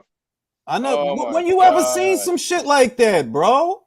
Julius, imagine it was Crawford in there. What would he have done to him, bro? Well, you wouldn't have had to tell Crawford to jump on his ass. Ooh. I mean, get the fuck out of Ugas, bro. You got paid, man. I can't trust anything with the PBC, bro. This is what the fight is weird, bro. Bro, it's the first time I paid for a PBC pay-per-view, bro. I am not making that mistake in my life again. That's how I feel right now, because I'm like, yo, that shit was mad weird. Like, he fell into the ropes and you just gonna stand there and look at him. We're cured of buying PBC crap. Shit. I feel sorry for you. You paid $75 for this bullshit. I never seen no shit like that, Sawab, to be real with you. The dude clearly fell into the and you gonna let him. They're not even gonna replay it. They're not even gonna it's gumshoe for been a knockdown too, right? No. All right, fair enough. The gumshoe came out his mouth. Will gumshoe fell. But the ref didn't see it. Guys, I hate to say this, but Ugas is getting paid to throw the fight. I think so. He stopped. He didn't have his gum. Look at it. He fucking hurt him and then laid off. Spence went for his gum shield and okay. Ooh, you got hurt. And you just standing there.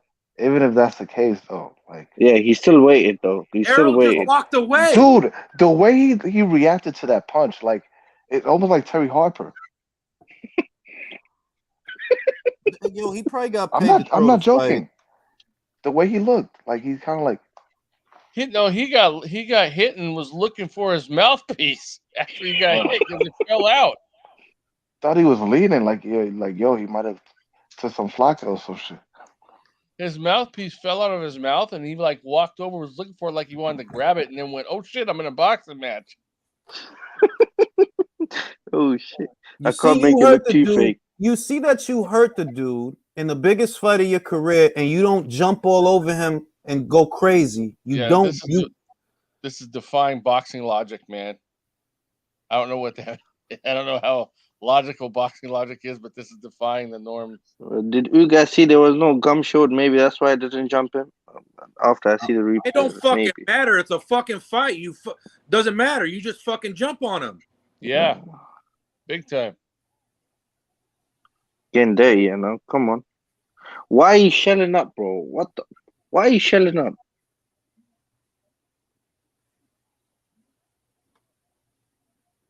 Is he trying to do the Philly shell? Bro, throw, man. Throw. You just you're getting fucked up now. Nah, he's gonna take down this round. He's gonna take the dive right here.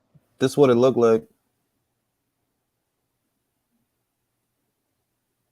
This shit is feeling WWE than a motherfucker. Hell yeah. I'm being honest. I ain't even being like this. Boxing matches don't look like this.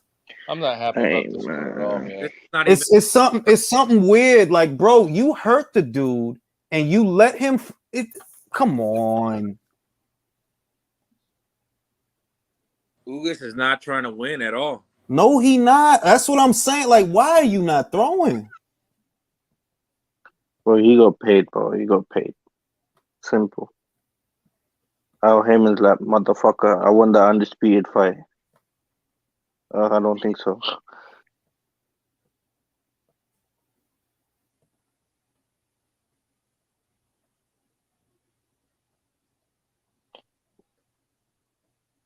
Bro, he's not doing anything. No, okay. Blocking punches and blocking punches. You know when he lands, they both he lands look good. Ugas He looked lands fucking strong. funny. He's like, damn, I wasn't supposed to hit him that hard.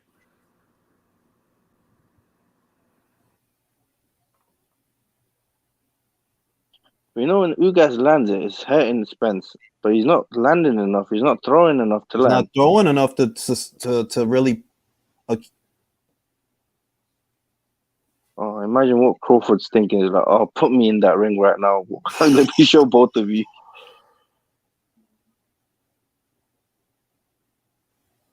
Bro, he's just eating punches now. He's just standing there eating punches.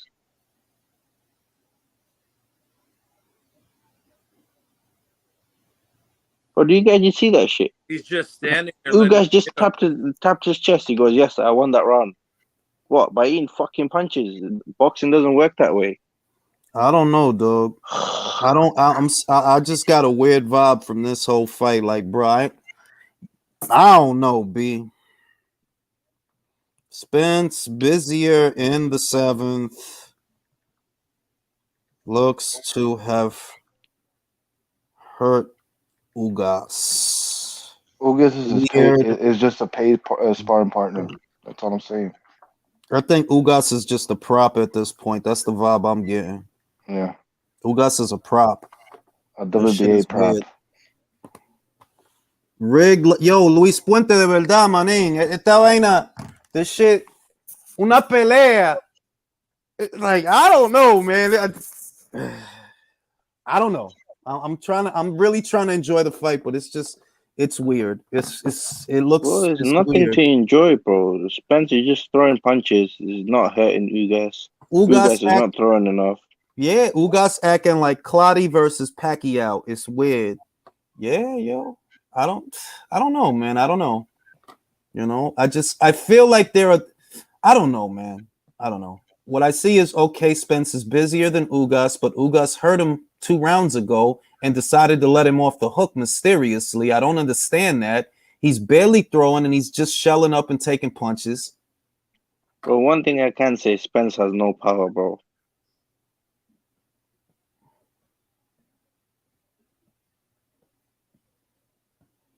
The story of the fight is basically Spence is outworking him. That's the story of the fight based on what we're looking at. Ugas isn't really trying. He's not really trying. Let him punch him in the dick, bro. He deserves it. Let him punch him in the dick, bro. Yeah, Ugas is gonna lose. Literally, bro. He's not trying. Like he's not trying to win the fight, bro. No, he's not. He's going full 12, bro. All 12 rounds to Spence.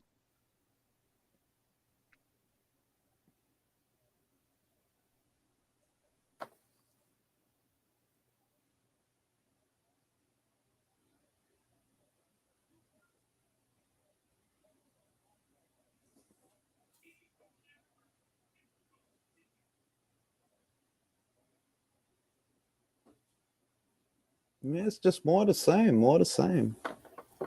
I don't see the light. It looks better with the light, James. I don't see what people are saying this is a great fight. It's not a great fight. Ugas isn't fighting. He's just shelling up and absorbing punches. He's not fighting. Like here we go.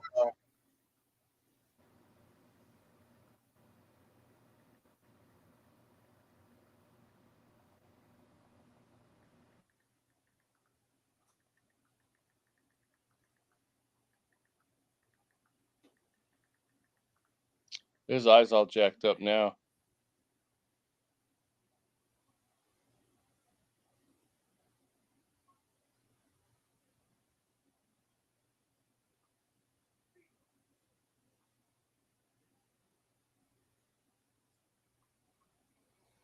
bro, I don't know what the fuck, bro. I don't know what the fuck.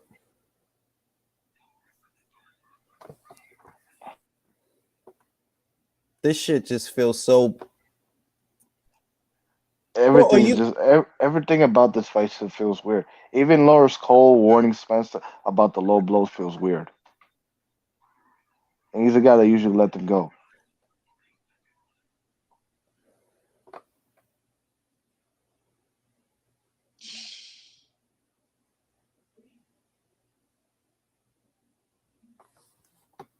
Esta pelea está regalada. Eso es lo que yo estoy diciendo, man. Ese tipo no está peleando. Él no está peleando. ¿Cómo va a ser? This dude called it Leonard Duran 1. I seen that dumb shit. That's Michael Thompson. He's seen a lot of boxing. Ex-Laker. He was in LA Forum in the 80s, 90s, seeing all really good fighting. And you call this Duran Leonard 1? That's how you know he's old, B. Yeah. 9th round, Spence. Busier throughout. Ugas is not fighting. Bro, I don't give not even one round to you guys, bro. Not even one. I can't.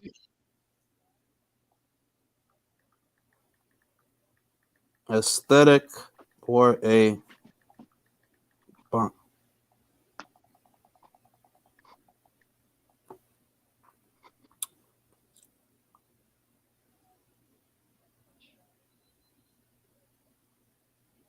Yeah, if I'm Ishmael Salas, how do I not just walk out of the building? I mean, the dude is literally this is the thing. You can have the wrong game plan and pay for it, right?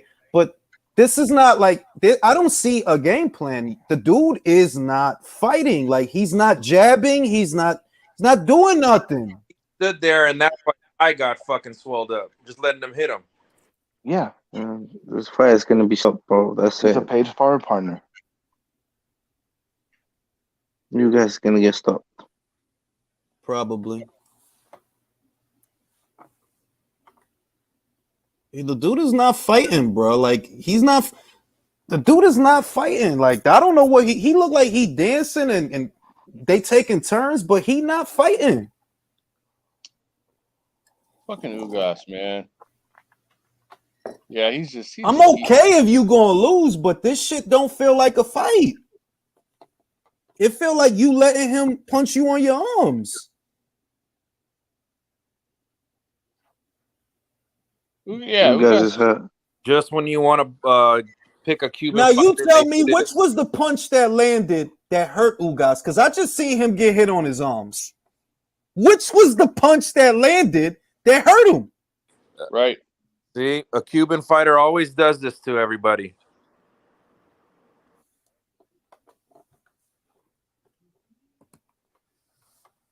As great as Spence is, I see Terrence Crawford destroying Spence. His skill set would be so much for Spence to handle.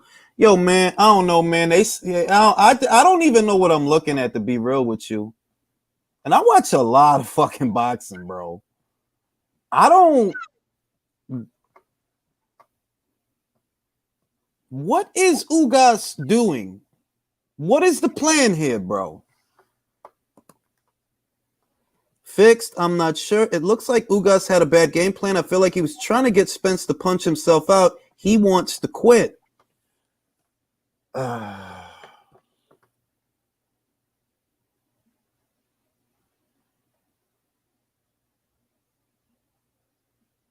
Ugas is hitting back, but he's only hitting like one punch or two punches. Bro, you know the thing is, but when Ugas lands like this, bro, fights when Ugas lands, is hurting Spence, but he's not throwing enough. There's nothing there. He's not throwing any.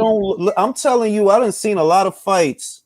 This is not how fights be. Like, something is just off. That's all I'm saying. I watch a lot of boxing, bro, and when a motherfucker really getting, I can't put my finger on it right now. I can't put my finger on it right now. But something about this shit looks so weird. Bro, look at the crowd. They're not even interested. He caught him with a right hand to the face. You gonna open up now, like, because I see Ugas doing a lot of waiting that for me is inexplicable. The amount of waiting that he's doing is, to me, inexplicable. Like, you saying that Spence is letting his hands go a lot, and I dig that. But okay, step out of the pocket, then give yourself some room to jab. Like, it's just things that I'm expecting to happen that they not happening, even though they should be. If all you gonna do in the pocket is get hit in the arms and gloves, then why the fuck are you still in the pocket? It just don't make sense. I don't know, B, right? But Spence winning the fight. He winning the fight. I'm done scoring it. He winning the fight. You know what I mean? I just don't understand why I feel like Ugas is letting him win the fight. Like, I don't. It's feeling, yo. People are leaving. They leaving for real? I see some people leaving. Yeah, I see them. They leaving.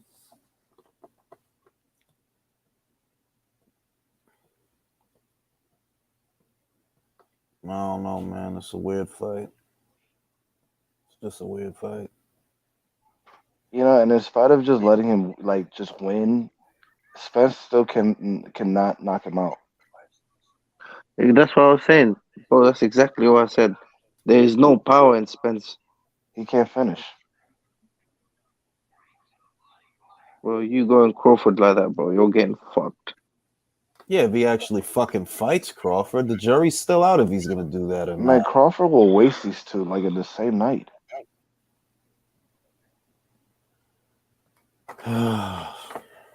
Weird boxing match, man. That's all I'm saying. It's a weird looking fight. A lot of what Spence is doing, I just feel like Ugas is letting him. I'm not sure why, but it just feels like you letting him do all that. Julius, we can clearly see it, bro. He's not throwing anything. He's just letting. He's got his hands, bro. He's doing that peekaboo shit, and his head is down. He's not. How are you throwing when you're not even looking at my man? You're looking at the floor. Yeah, like, you're not fighting him off. You're not fighting him back. You're sitting in the pocket with him, just shelling up and letting him beat the shit out of your arms. That's what I see. He's uppercuts. He's just eating uppercuts. He's doing that peekaboo. He's looking down, and that's it. He's eating the uppercuts. And I don't believe it's because you can't get away from him. They stop the fight again. They stop the fight again. Why? Timeout. What a disappointment Ugas is being. He's not throwing.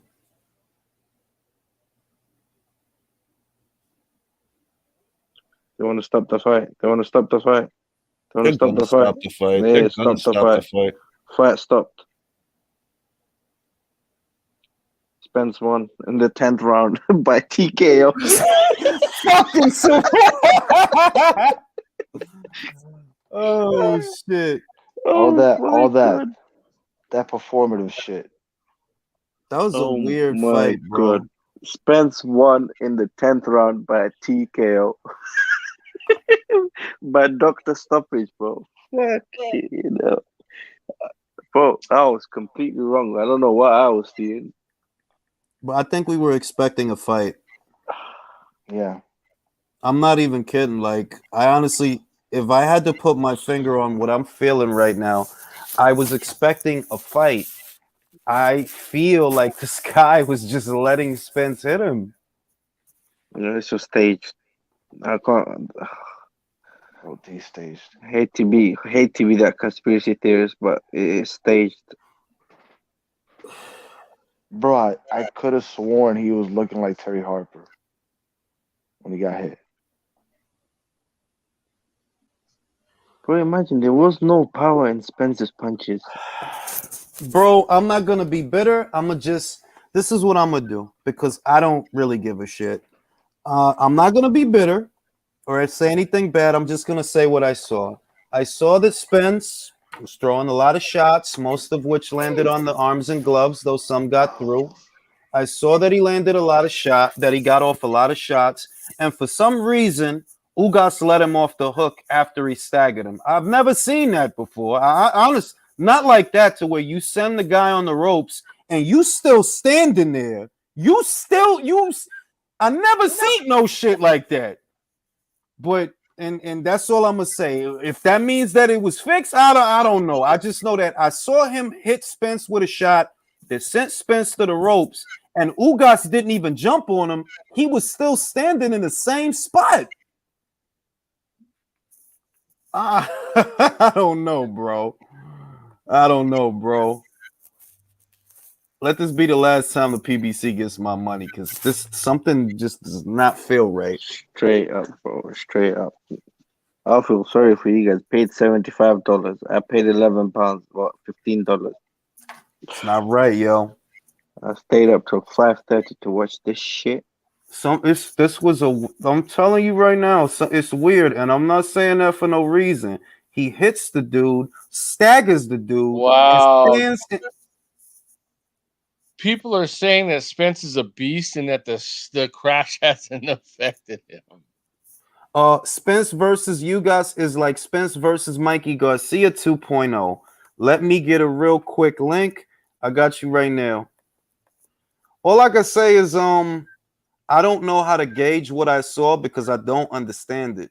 That's all I could say. As far as boxing matches, I don't understand that. I don't get it, but you know, hey, he won the fight. He outworked the guy, right? He outworked the guy. And that is what we saw, that Ugas wasn't throwing. Ugas was shelling up. And I understand that he's shelling up because he's in the pocket. But my question is, why is he still in the pocket?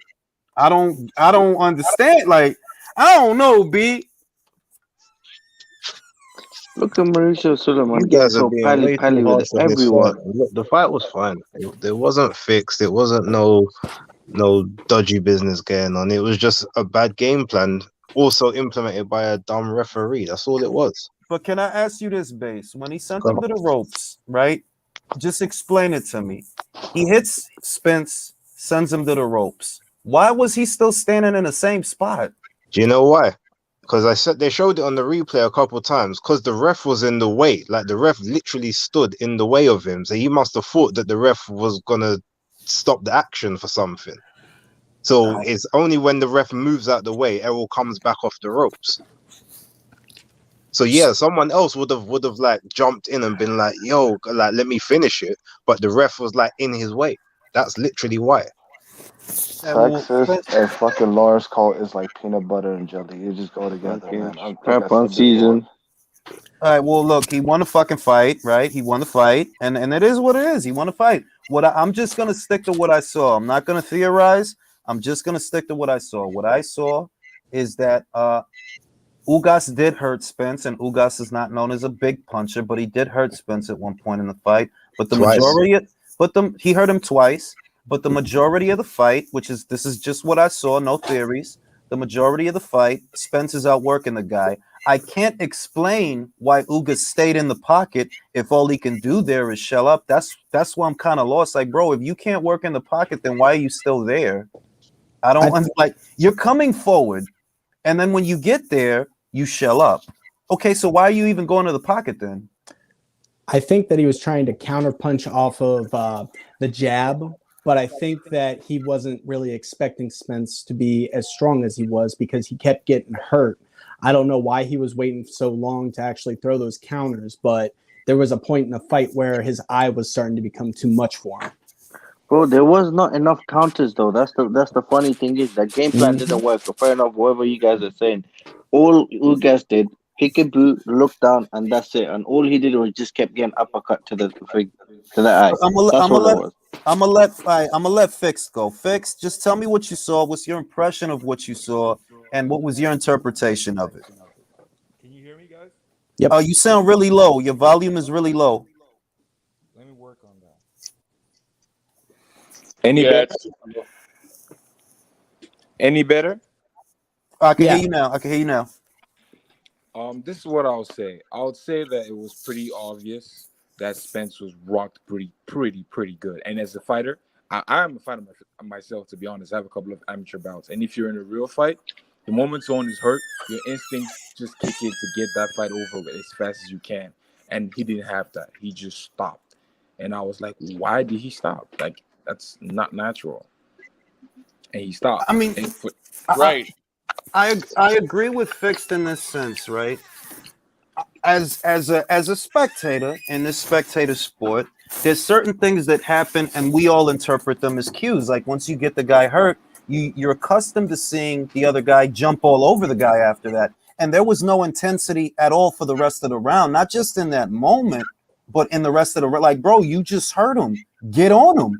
And that's why it kind of weirded me out. Like what I normally expect when a guy gets staggered is the other guy's going to try to mow him down after that. And he's going to start off the next round like that because now he knows I can hurt the guy. And I can't explain it. That's all I'm saying. I'm not going to jump to conclusions. I'm just saying I can't explain it.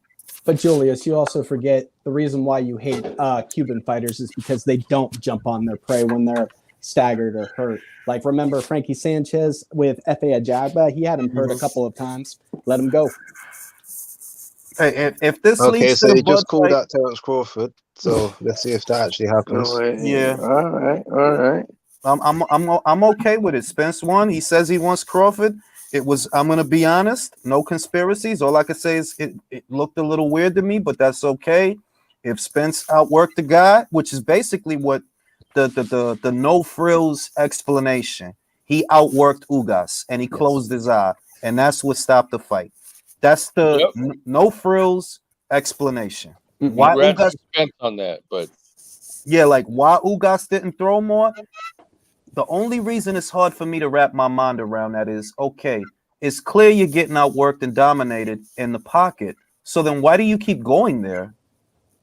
I feel like that was a bad game plan on his part, trying to stay in close the whole fight. I don't know. But that's what I'm saying. That's what I'm saying. Like for 12 rounds, you did the same dumb shit for 12 rounds.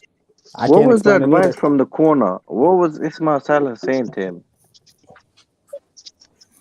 I don't know, bro. There was no urgency in their voice at all. Fixed. I don't even think there was any audio coming from that corner. I want to go back to let me go to Richard Lucero because Richard didn't get a chance to say nothing. Richard, just tell me your interpretation of the fight and how did you feel watching the fight? Man, I thought that shit was fixed, bro. Really? Yeah, I thought that shit was fixed. I mean, from looking at it, it's like, what game plan did you have? Right. Even if you were in the inside, he didn't throw any punches. It was kind of just like I posted a comment earlier. It was like Mikey Garcia versus Errol Spence 2.0. He was just shutting up and not throwing any punches. So it's like, what game plan did you have? That's how I feel. Like, what's the game plan? Why do you keep going to the pocket if you keep getting outworked there? I don't understand. And even when he did hurt him, he didn't do shit. So it's like, what's going on? You know, like that's what I'm saying as well. Like Fair enough. You know my man is not throwing punches. Yeah, now I'm talking about Errol Spence Oh, now. this shit was You can bullshit. see Ugas not throwing punches. Bro, move in there, hurt him and get him out. You have the more chance. But I don't think he have enough power in them punches to do so. But if it was Errol Spence Bud Crawford did that, bro, a different game. I don't know. I understand trying to tire the fire out, but the thing is like throw punches to the body. I didn't even see that from Ugas. I didn't see. see There shit. were whole spells where he didn't do anything, and that's what's so like. You're not going to do nothing. You're just going to come forward, shell up, get hit on the arms, and I don't know, man. Like I just like I said, I don't know. I don't want to jump to conclusions. I definitely don't want to be that guy, but I'll just say for me, weird looking fight. And the story of it is Spence outworked the guy. The guy didn't want to throw. He didn't want to open up because that's basically what I saw. Ugas, for whatever reason, he didn't want to open up. He didn't want to throw. That's what I saw. Ugas hurt him to the body in the 8th round. So that already there you can see was the blueprint of how to get Spence out of there. Like, he was folding up from those body shots, and Ugas weren't even hitting him that hard. Well, look, let's be honest, Base. Whoever really won Street Fighter with fucking Dawson, you know? Well, you had to if you wanted to complete all the trophies. Yeah, but you play with him once, win the trophy, and then you don't even play with him again. Although to be fair, look, if you was a novice at the game, he was the easiest person to use. He just stay long distance. Bro, you wildin'. The easiest person to use is Ryu and stay behind the Hadouken and the short jab. All right, nobody picks Dawson because they want to play. Like when you want to play Street Fighter, you don't fucking pick Dawson. You might pick Zangief so you could suplex motherfuckers. No, the old school one, you jump in the air, do the jump kick, and then just stay far away. Or the down long punch. See, originally when I was watching, I was thinking that the game plan was closer to what Crowley was doing earlier. I mean, he was coming in close, he was getting off his shots. And in the beginning, that's what it looked like he was trying to do. He was going to the body more, but then he lost interest after round 3. And I don't know why. Like, I don't think Spence hit him that hard initially within the first 3 rounds, but maybe during the 5th or the 6th, that's when he got really hurt. It's really hard to tell him. Look, Spence won the fight. No bitching, no moaning, no crying. You know, he won the fight. He outworked the guy. That's all I'm gonna say. Okay. As far as my interpretation, I don't, without going into conspiracies, because I definitely don't want to do that. It felt weird. That's all I'm saying. It did feel weird. That's all I'm gonna. It did because Ugas didn't come with the same energy he had for Pacquiao.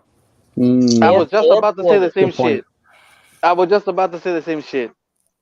He did not come with that energy. So I mean, that's why I'm like, it was fixed.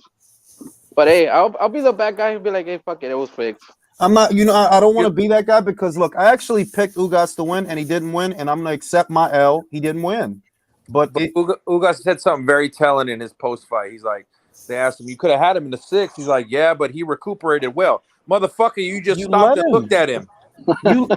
Look, that's that photographic image is burned in my mind. That when he sent Spence to the ropes, it's not, oh, the ref was in the way. No, he didn't even take a step forward. And that is so weird. Like, you hurt him and sent him to and you don't take a step forward. You don't even try. I mean, this fight looked a lot more suspicious than the one with Danny Garcia. No, you replay it. I remember perfectly. He watched him go all the way to the ropes and bounce off. He watched all of it and didn't even move, really. I'm not gonna be that guy. I swear, when I do the recap, I'm just gonna say what I saw and I'm gonna stick to that. I'm gonna say what I saw, but I gotta be honest. That's very weird, bro. I'm gonna say this. I'm happy Spence won now. Fair enough. And he scored like Bud Crawford. I wish that fight happens so you can see what happens. Hey, I hope it goes down, bro. I hope it goes down. I hope so too. I'll pay for that pay-per-view. I don't want to know. From now on, PBC pay-per-views. No, thank you. Thank you. Hey, Julius, I have one question before you sign off. You've probably seen Ugas more than I have. Have you ever seen him get hit this often in a fight? No. I didn't think so. Like, I've looked at some of his past fights before going into this. He never Like his punch placement was really off. This is all right. Let me say this. Mm-hmm. What's weird is you have a guy who normally has a good set of legs under him to negotiate distance, and he's stepping into the pocket. And then when he gets, he's literally going to Spence. He's literally going to him, steps in the pocket and shells up and doesn't do fuck all when he gets, and he's stepping into the pocket. You get me? That, okay, if you keep getting dominated in the pocket, okay, so the idea would be not to go there. Okay, give yourself some room. You're going to the pocket with the guy. It's just weird. Because I don't think Ugas is great, by the way. I don't think he's great. But there's certain things I expect of him because I've seen him, and I don't know, man. Hey, it is what it is, man. I think he just wanted to outfight him personally, and he just got it wrong. That's what it looked like For to me. 12 rounds, though? Right. You hurt the guy and you don't open up most of the fight? Yeah, that's whack. All I gotta say is when they were saying, Crawford didn't stop Porter, fucking they threw the towel. Same thing with Errol and Ugas. Yeah, Errol didn't even drop him. Crawford at least dropped Porter. Remember when Not even Crawford once. beat Porter, they're like, oh, his dad stopped it. He didn't really stop him. I can say the same shit for this. Well, Ugas has been a boxer for how long? He should know, being the taller fighter, that he should initiate the jab first. He should really just know that instinctually. When you see the fight again and then you see that shit in the 6th round where he literally could have knocked him out and just stopped and just looked at him, that let me know everything right there. At least I saw Gamboa get the shit beaten out of him. Very the true. truth is out there and has horses and chickens. The body work and uppers hurt Ugas' eye and liver. Milagro is not a southpaw killer. Hey, he won the fucking fight, bro. And that's all it is to it. I don't understand it. I don't have to. He won the fight, fair and square. Ugas ain't shit.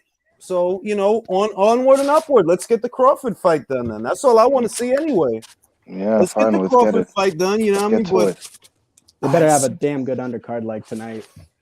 It is a decent. I mean, it wasn't a great undercard. It was just funny watching Gamboa get the shit beaten out of him. A lot of Cuban L's tonight. A lot of L's for Cuba. Yeah, Robert Chapman lost, on Friday. Damn. Hey, Julius, now that I just proved to you, bro, that you're right about Cuban fighters, bro. They shit. Once again, bro, they suck. They get your hopes up. But a lot of L's for Cuba tonight, and that's good because I want those Cuban amateurs to feel what it's like in the pro ranks. So this is good stuff. I want Andy. I want that Keyshawn Davis Andy Cruz rematch. I want that Keyshawn Davis Andy Cruz, so y'all can see that amateur shit. That's a 3-round fight, bro. That is not a 12-round fight. Is gonna start, guys. Real boxing, all right. 12-round fight, not 3 rounds of activity and pity pat. Nope. I'm ready.